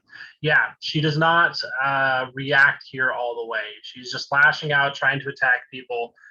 The sound is getting very spooky, and you can hear people screaming as they're pointing up at the building. This thing's coming down real fast. Now it is to the people. People that are inside realize that they've got to get out, even if Epherdine kills them. And so there are some people trying to rush by Epherdine to get out into the area. People outside have started running away from the building. Some of them almost irrationally, like they have fully crossed many, many blocks away and are still running. But depending on the kind of the physics of how nasty this is going to be, might be a good move too. And then we are going to get down to That is back to Kyle, which I think will get you down to floor 8. Yes, I am on floor 8. You're 140 feet up. Yep. Okay. So now we are to Kubo again. Yeah, you realize she's confused, she's thrashing, and you're glowing and trying to get her attention, but she's in a very altered state right now. So I'm not like super close, but I probably need to get away. Is there any chance Kubo's next thinking thoughts are, well, I've used all his spells. I don't know actually how many spell slots I have left as him, but You're Should be in a 20. 7 paladin. You have like 3 spells. let's see, I might have more than 3, but I can. Could I potentially do maybe like some sort of acrobatics, something, an attempt to like get her attention as a part of my action or something? So you're just basically trying to jump up and down and get her. He's also yelling, but I understand that that might not really be anything because I'm sure there's tons of screaming. Roll me we'll just say a flat, because you're glowing. We'll say roll me like a flat performance check. Okay. And I'm setting a DC in my head for what it will take for her to fully notice you. But regardless of what happens here, she's going to get advantage on her next throw to decide on what to do. Oh god damn it! It's only a 13. 13. Okay. You jump up and down, you scream, you yell. There are people rushing by you. It's kind of hard to not get, sucked up in the wave of people. My legs.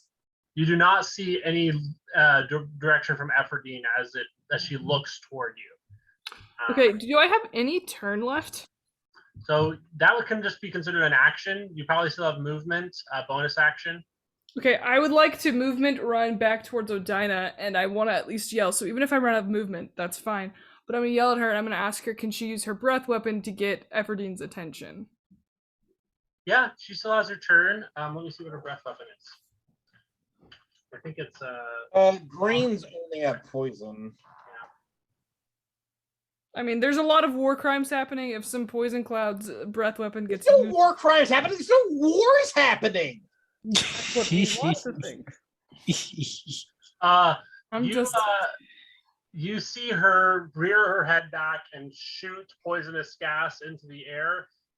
There's no concern about it poisoning people because it's not directly onto them, but she's going to shoot her breath weapon straight up into the air to try and get people's attention. That's a 6 and a 7 on the die. So I have been having a very strict way to measure how she's making these wisdom save throws, and so she does not look back at the breath weapon. She goes, yeah, I'm just a ref. I'm so sorry, guys. This is getting kind of dark. Going on, that is going to be Leo's turn. So after helping with these citizens for the past 3 rounds, I feel like I think does it look like the majority has left the building? Yes, the majority of people have left the building. Who was in there are people that were like in a bath under the water and haven't come up for a while. You know what I mean? Like just like not people that have not heard what's going on for X and Y reason, and people that are trapped behind Ephrodine's rampage in the lobby area. Okay, not my concern then. Perfect. Do I see Kyle at this point? He's probably one of the most prominently visual things. Yeah. I'm floating in the air above you. Okay, so I want to get to Kyle and get right under him and put my arms up. I'm like, God, I'll catch you if you just drop, you get down here faster. You see Leo cut up and bloody, just this college kid. Seems to have really taken a light shining to you, and he goes like, I got you! How are you flying? Out of curiosity, like I need to try and visualize exactly how Kyle would respond to this. Like, well, I'm gonna be running to you, under you. I'm gonna be running on the ground right below you, and I'm gonna have my arms up, and I'm gonna say, okay, I'm here to catch you, and I'm gonna hold cast levitate until Kyle gets super close to me. And then I'll recast levitate, and then I could just bring him closer to the ground instead of just waiting multiple rounds. So he doesn't have to be near the rubble. When the... So based on what he's saying, if I were to, for example, Drop for the fall. cut my parachute and just drop, apparently, he would basically catch me With levitate, which is a spell that have to Yes. see someone. with levitate. You're prepping an action for this levitate. Yeah, I'm holding my action. I'm holding levitate until he gets at least You're positive. 10 feet above me. Okay. So that's good to know. You guys are ready to catch. It's Ephrodin's turn here. If if he's ready to do it, I can do it on his turn. like a probably. reaction, basically. Yeah, I wouldn't. I mean, I'm cutting the straps of a parachute I'm sitting in seems like a pretty minor action. I'm okay with that. I'm okay with that. We'll say that If he is ready to catch me, then we'll say you are falling, and on your turn you will get within range for him to cast levitate on. Is that fair? all right, that works. Okay, it's either I hit it or you fall and crush my body. So either way, you get a cushion. Hoorah! Aren't you super short too? Hey, I'm not that short, okay? I'm relatively light. Okay, I'm lean.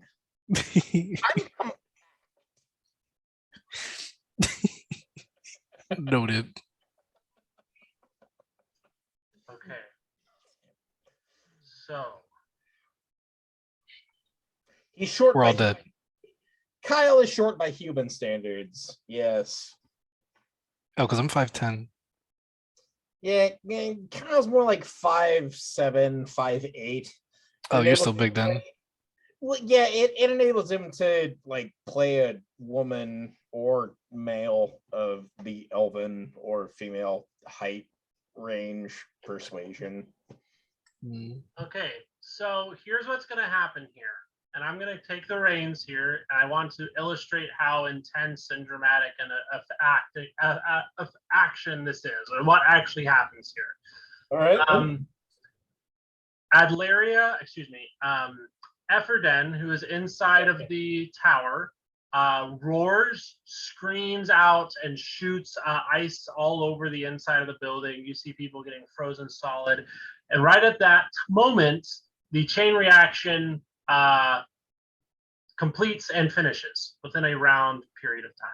There is an enormous crashing, thunderous, snapping, huge explosive sounds. And there's this huge cascading gravitational effect that just, and it is completely chaotic. Josh, I'm going to need you to roll me an at disadvantage perception check to see if you can hit Kyle with a levitate before everything goes basically black here. And I need everybody to roll a Constitution saving throw, and this will just be flat.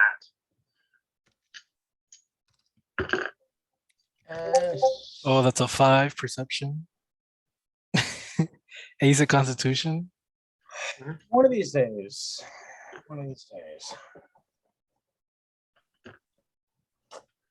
16 Constitution. 16 Constitution.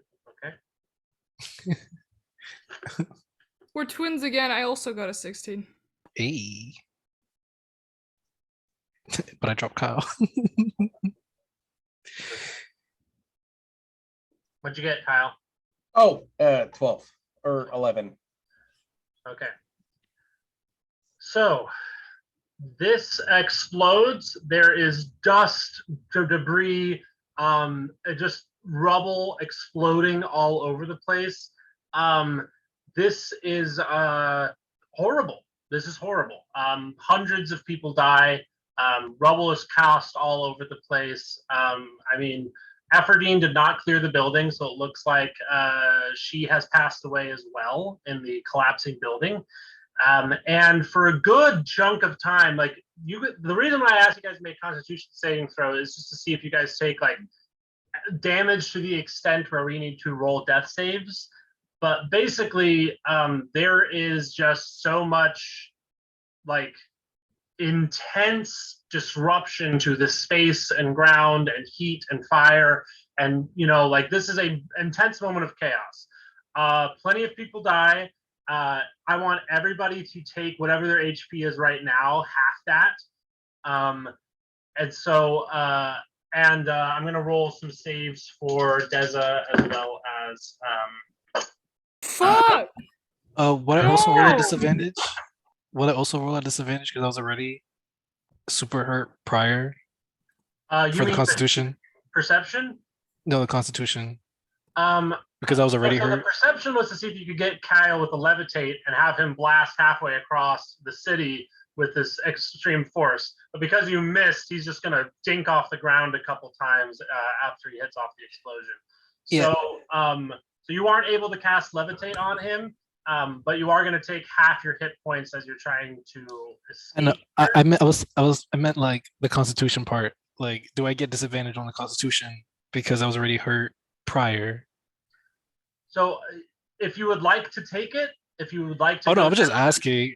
No, I just no, want I to wasn't keep a gonna fair make- rule. Oh, okay, This is okay, a okay. very wide scale thing. We're dealing with numbers here. I'm not like picking on people. This is like everyone in this area had to make this Constitution save. I'm gonna say Going to crown if Daisy dies. Odina is totally safe. She is damaged, but she's hit by some rubble, but doesn't go down. Deza gets hit by a rock real well and gets pinned underneath it in all the chaos. But she was at full health and is not hurt. She's basically at 1/4 of her hit points. There's screaming, there's wailing. Kyle, I'm gonna say that the force outward basically like smacked you against the wall, and then you fell the rest of the way down. So I'm gonna say just because of your position, you're gonna be at 1/4 of your hit points as well. I think that's fair to say from the falling. But nobody failed the save, and pretty much everybody except for Leo was at hit points. So actually, we'll say it's like half of your maximum. I'm gonna put Leo down. Is that okay with you, Leo? Okay. Yeah, because I Okay. had 7. That's why I was asking. I was like, oh, Yeah. do So I? Leo is unconscious. Everyone else that was at full health is down, and there are a lot of dead bodies around. You start to hear police sirens. You start to hear other stuff going down. Deza is pinned. You can hear her screaming out. Yeah. We can go back to initiative or however we want to do this, but Kubo's first action will be to go try to help his sister. Yeah. So that will be the people just running over. Next in initiative is going to be Kyle. I'd say we're mostly out of initiative, but I mean, We're just going to follow the same we're order. fully operating inside of it. I mean, he'd go and start. He'd run to a telephone booth near the edge of a block and start trying to contact Illyria. I guess that's what he'd do. Okay, so you run off and start to phone call. You're just going to try and call her. Yeah, Okay. yeah. I don't know if there's For sure. last emergency phone they have, or yeah. You get a couple blocks over. I'm just going to roll a luck check here based on the devastation here. The phone still has power, so you are able to make a call. And you call Illyria. Yeah, I mean that's what he'd do. She actually answers. She just goes, "Is this? Who is this? How did you get this number?" I'd initiate a code phrase that indicated that it was Kyle calling, I guess. She goes, "Oh, how'd you love that little gift I gave you? Now you're all set up to take out Senator Peterson." Using our own particular brand of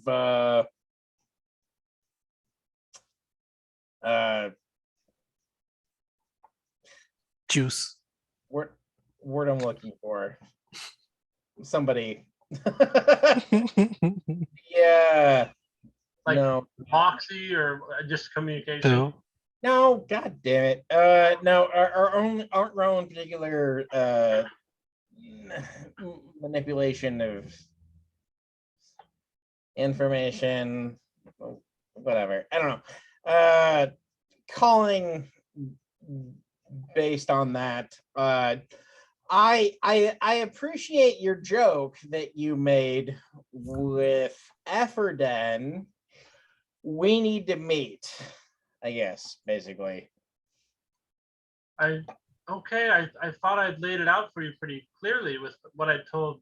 Well, I apparently missed one of the jokes. She goes, okay. I thought it was clever. That's fine.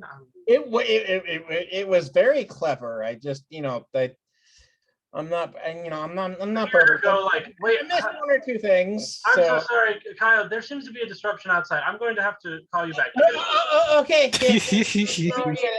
Meet me at my penthouse when you have some time. Yeah, see you soon. She hangs up. Screaming. Police cars are pulling up to the scene.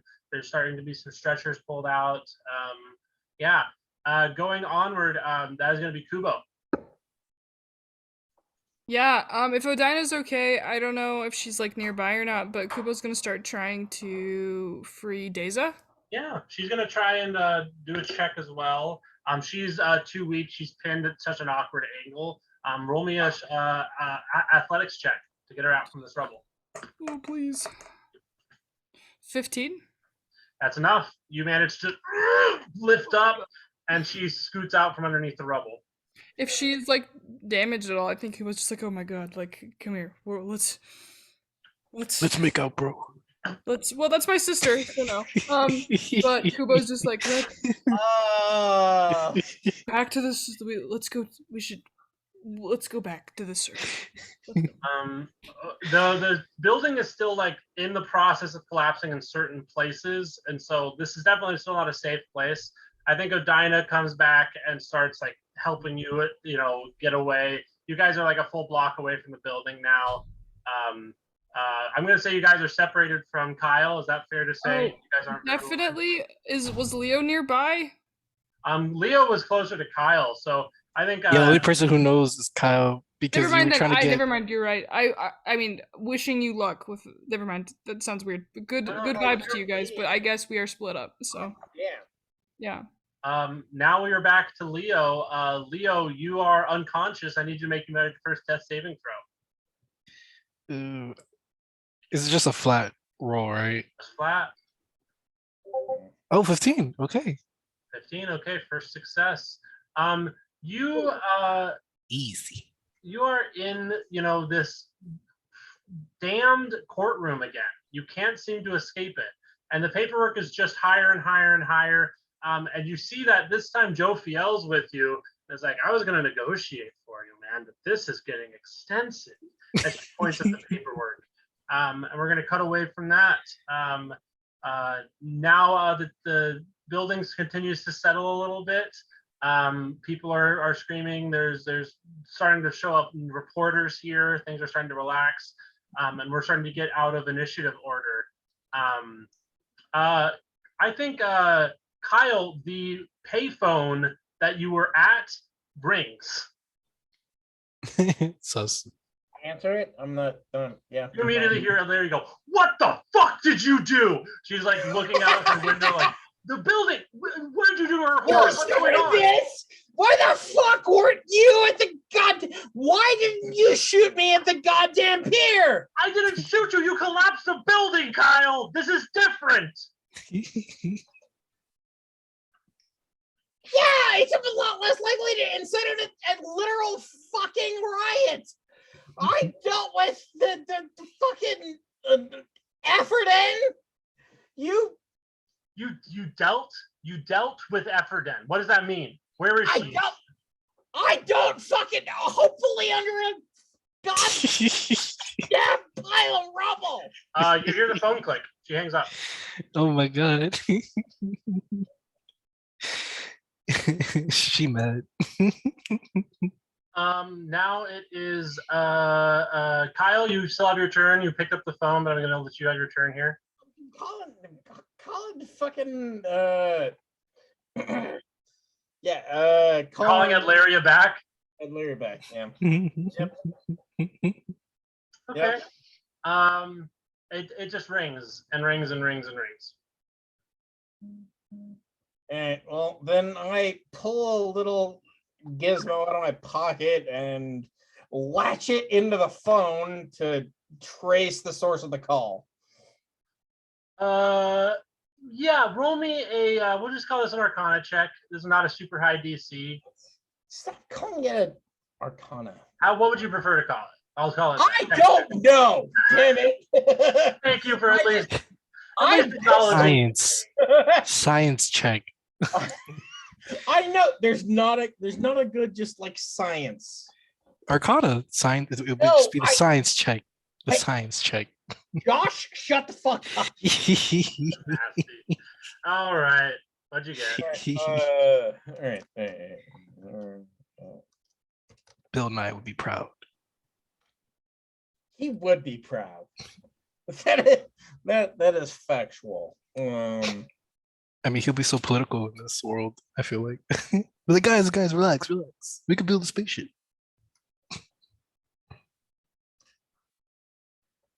Damn, I got distracted. Was it intimidation?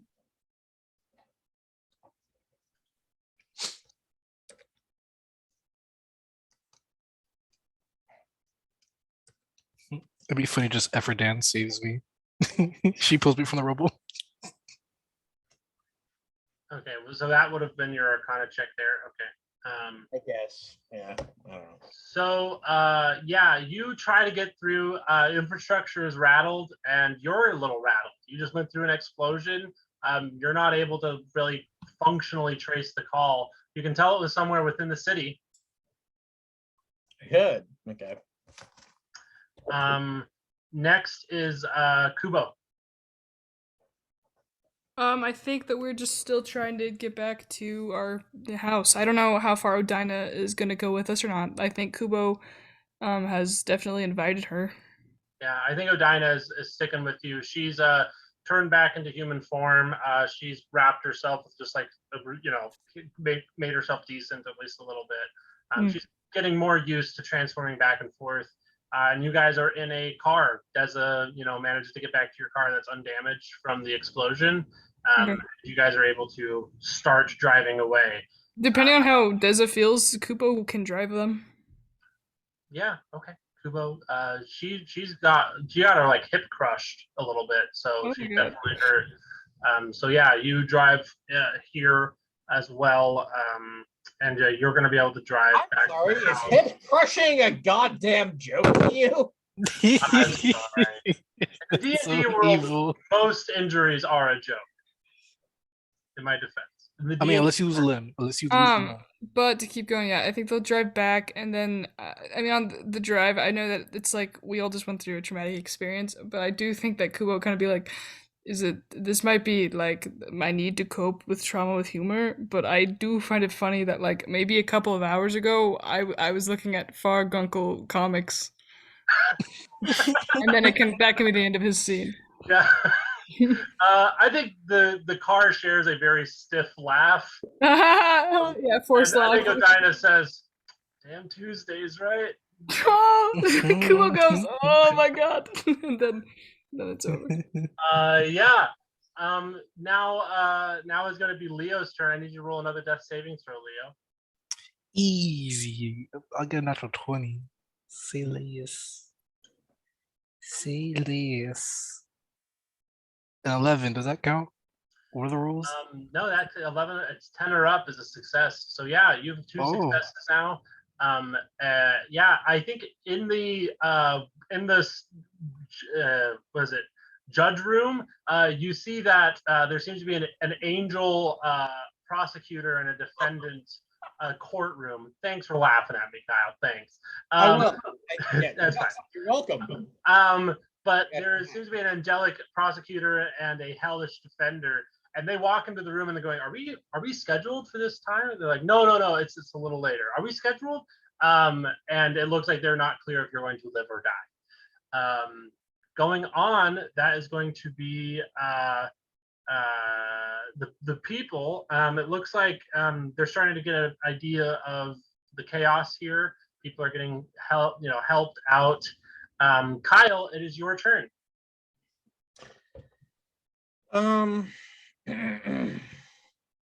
Thanks for that.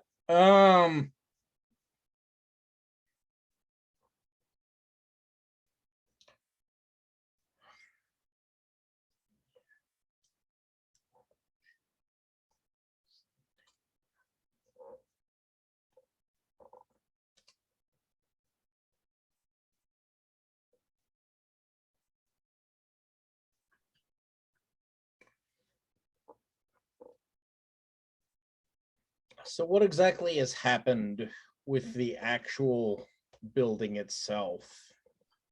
So there's a large amount of mass that is kind of like steepled on itself, and so it doesn't look like you got any a lot of give in either direction. But has it fully collapsed or no? I'm gonna say that there are several stories. Like it's basically like this building was 30 feet tall originally, and now through collapsing, it's closer to about like 7 foot tall. But it's clear that with structural stuff resolving, it's probably going to fall to one side in one direction in the near future here. But a lot of that rubble is just compacted on itself all internally and fallen out as rubble and steel beams or rocks outside of that. And so basically it's like the last remaining amount is what is looking to collapse in one direction here in the next couple minutes.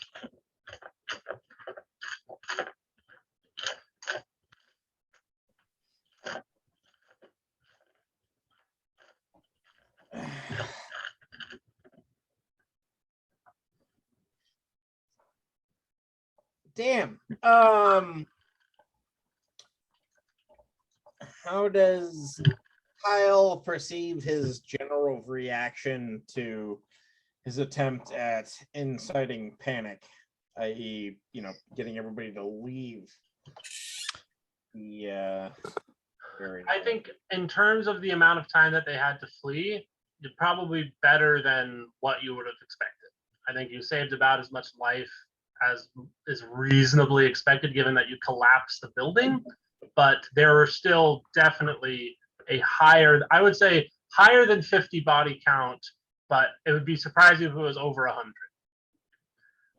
of just kind of mortal souls, humans, etc. And so that's probably the damage in terms of human life. That's including effort in.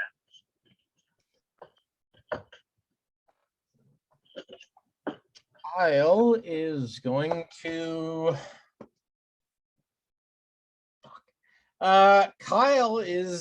to turn himself in. Interesting. Okay. So you gotta go over to police force that are like trying to negotiate people around and everything? Yeah, pretty much. He's going to approach them and demonstrate the fact that he totally doesn't have a gun in his hand. And approach and approach them, describing the course of events and attempting, I don't know, to that. Yeah. Roll me a perception check here. I'll let you do this with advantage because it's dramatic. Okay.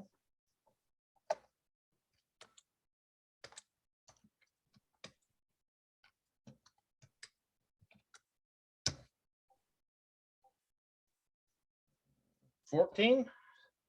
14. Okay. I'm going to say that that's enough because she's very haggard. You see, while you're turning yourself in, kind of over the shoulder of this officer, kind of in a apartment / like outside of the window, it looks as if it's like an underdeveloped building nearby. You see Adlaria, and she has a sniper trained on you, and she sees you and is prepared to shoot at you, and sees that you're talking to the police. And there's just this moment where you kind of get eye contact from her, And I think you can very quickly see she really regrets taking that shot. Or she really regrets not taking that shot. And so, yeah, I think we're going to kind of end there, honestly. I think we've kind of seen a lot of stuff happen here. We've got another hour of time, but I mean, we can talk about how this is going to resolve, but this is all like, this is going to take a couple days to figure out what's happening and how and why and what's going on here. My life? Yeah, that's a part of it. So roll a, we're going to say, Kubo, you're driving back to the thing. Roll another death saving throw, Leo. I'm fine with.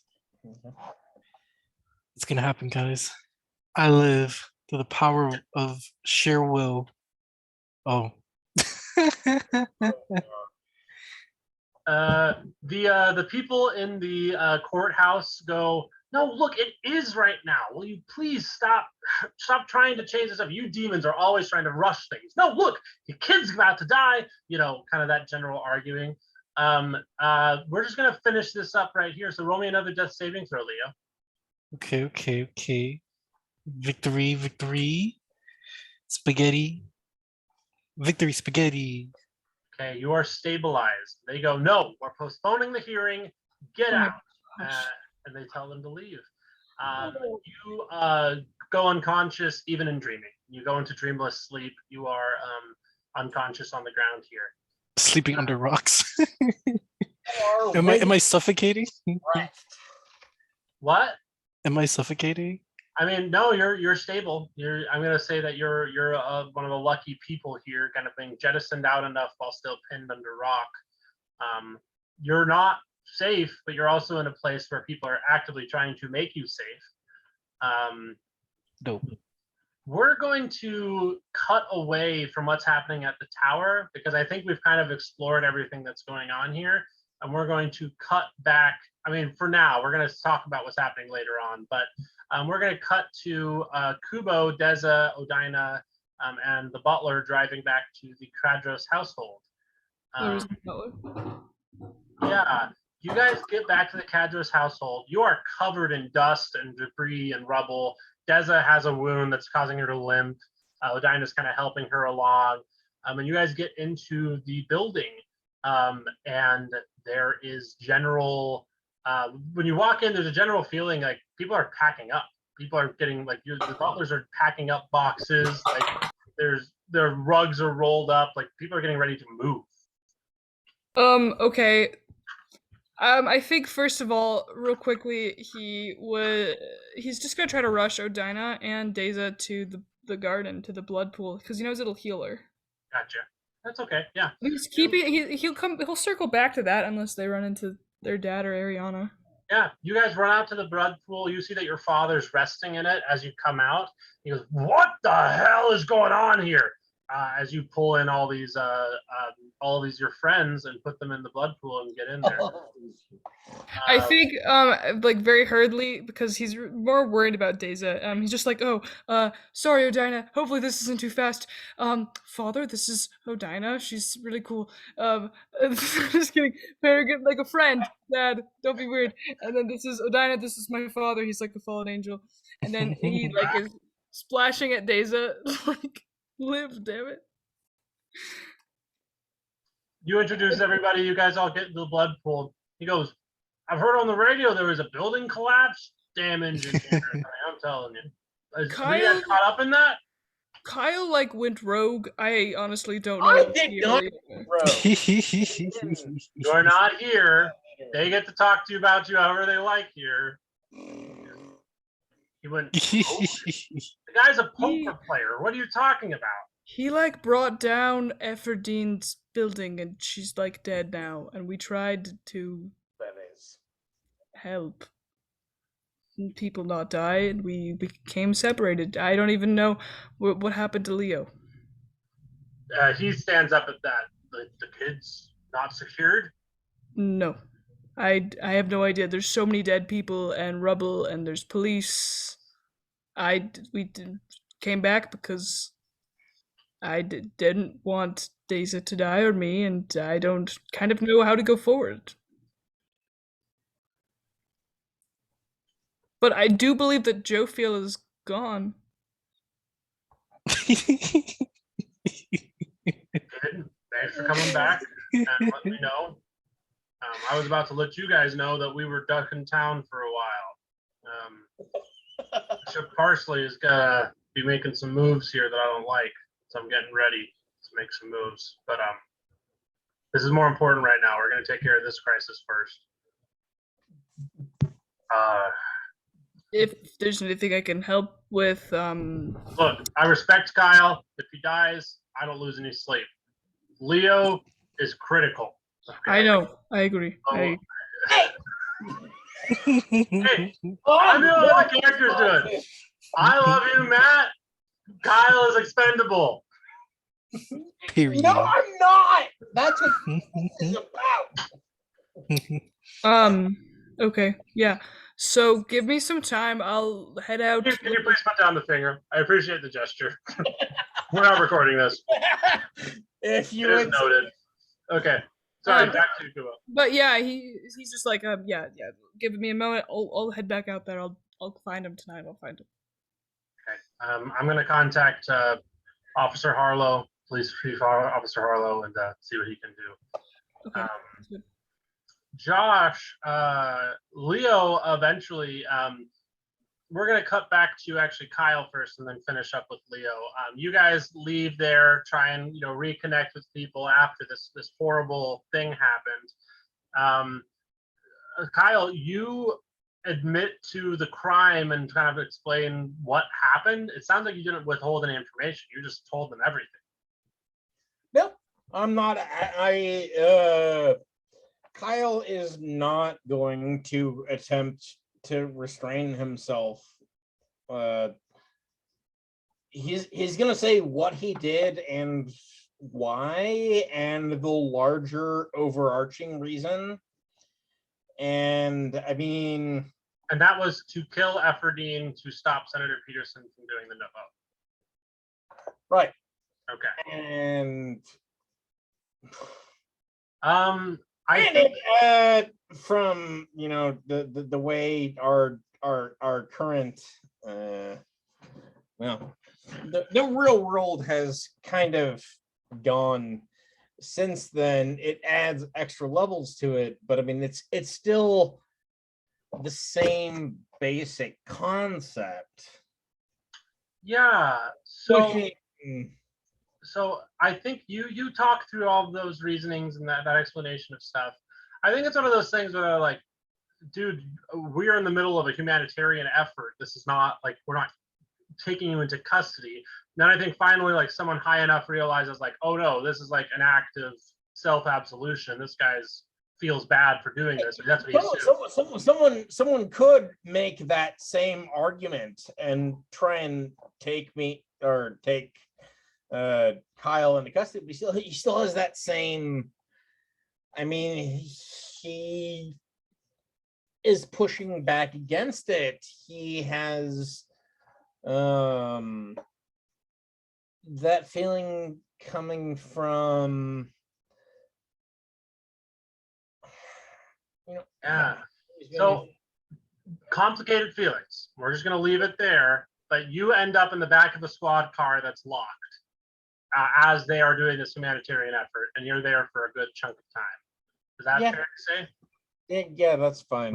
Okay. So people start, the dust starts to settle.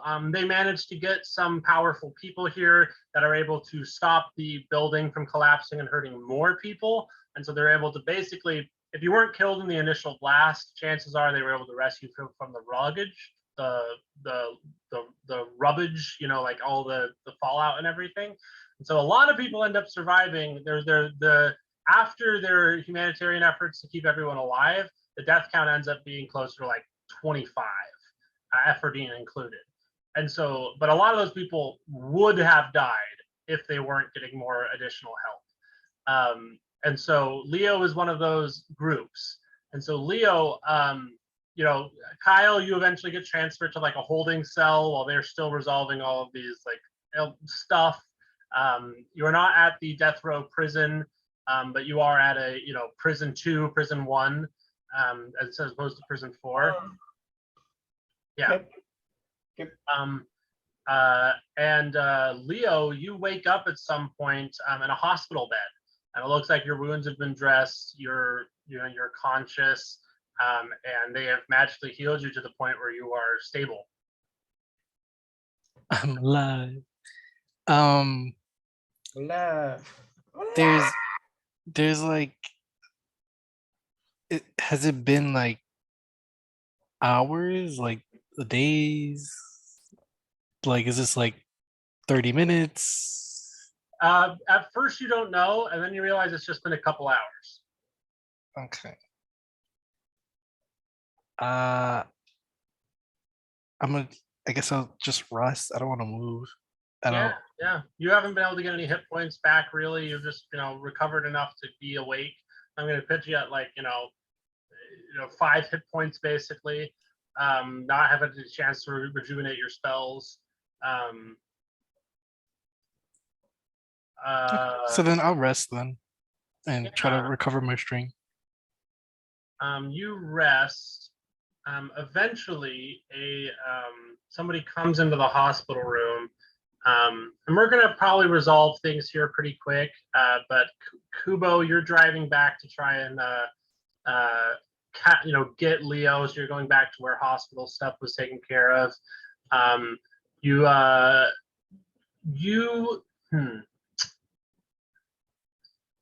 were only home for a really short period of time, and kind of the phones were running off the hook as people were within the circle checking in to say, what do we do? Big building collapse. Was this us? What do we, what's the point here? Kind of, getting on the same page. And so as you're driving along, any one of those calls could have been something from one of the many people you've contacted to try and figure out about Savage's whereabouts. But unfortunately, you're not at the house to hear about this. And Leo, while you're in the place, you see the doctor come up, and he goes, "Well, looks like you had quite the spill. Yes, very bad, very, very bad. So sorry to see that." Yeah, a building fell on me. Yeah, it seems to have done so. You see this guy, and he's got a face mask on. He's very conscious, but it seems as if there might be some connections here that are unfortunate for young Leo. I think we're going to end here because I need some time to figure out what's happening now. I apologize. Let's end this session and then we can talk after that. That's all good. Okay, we're going to stop recording.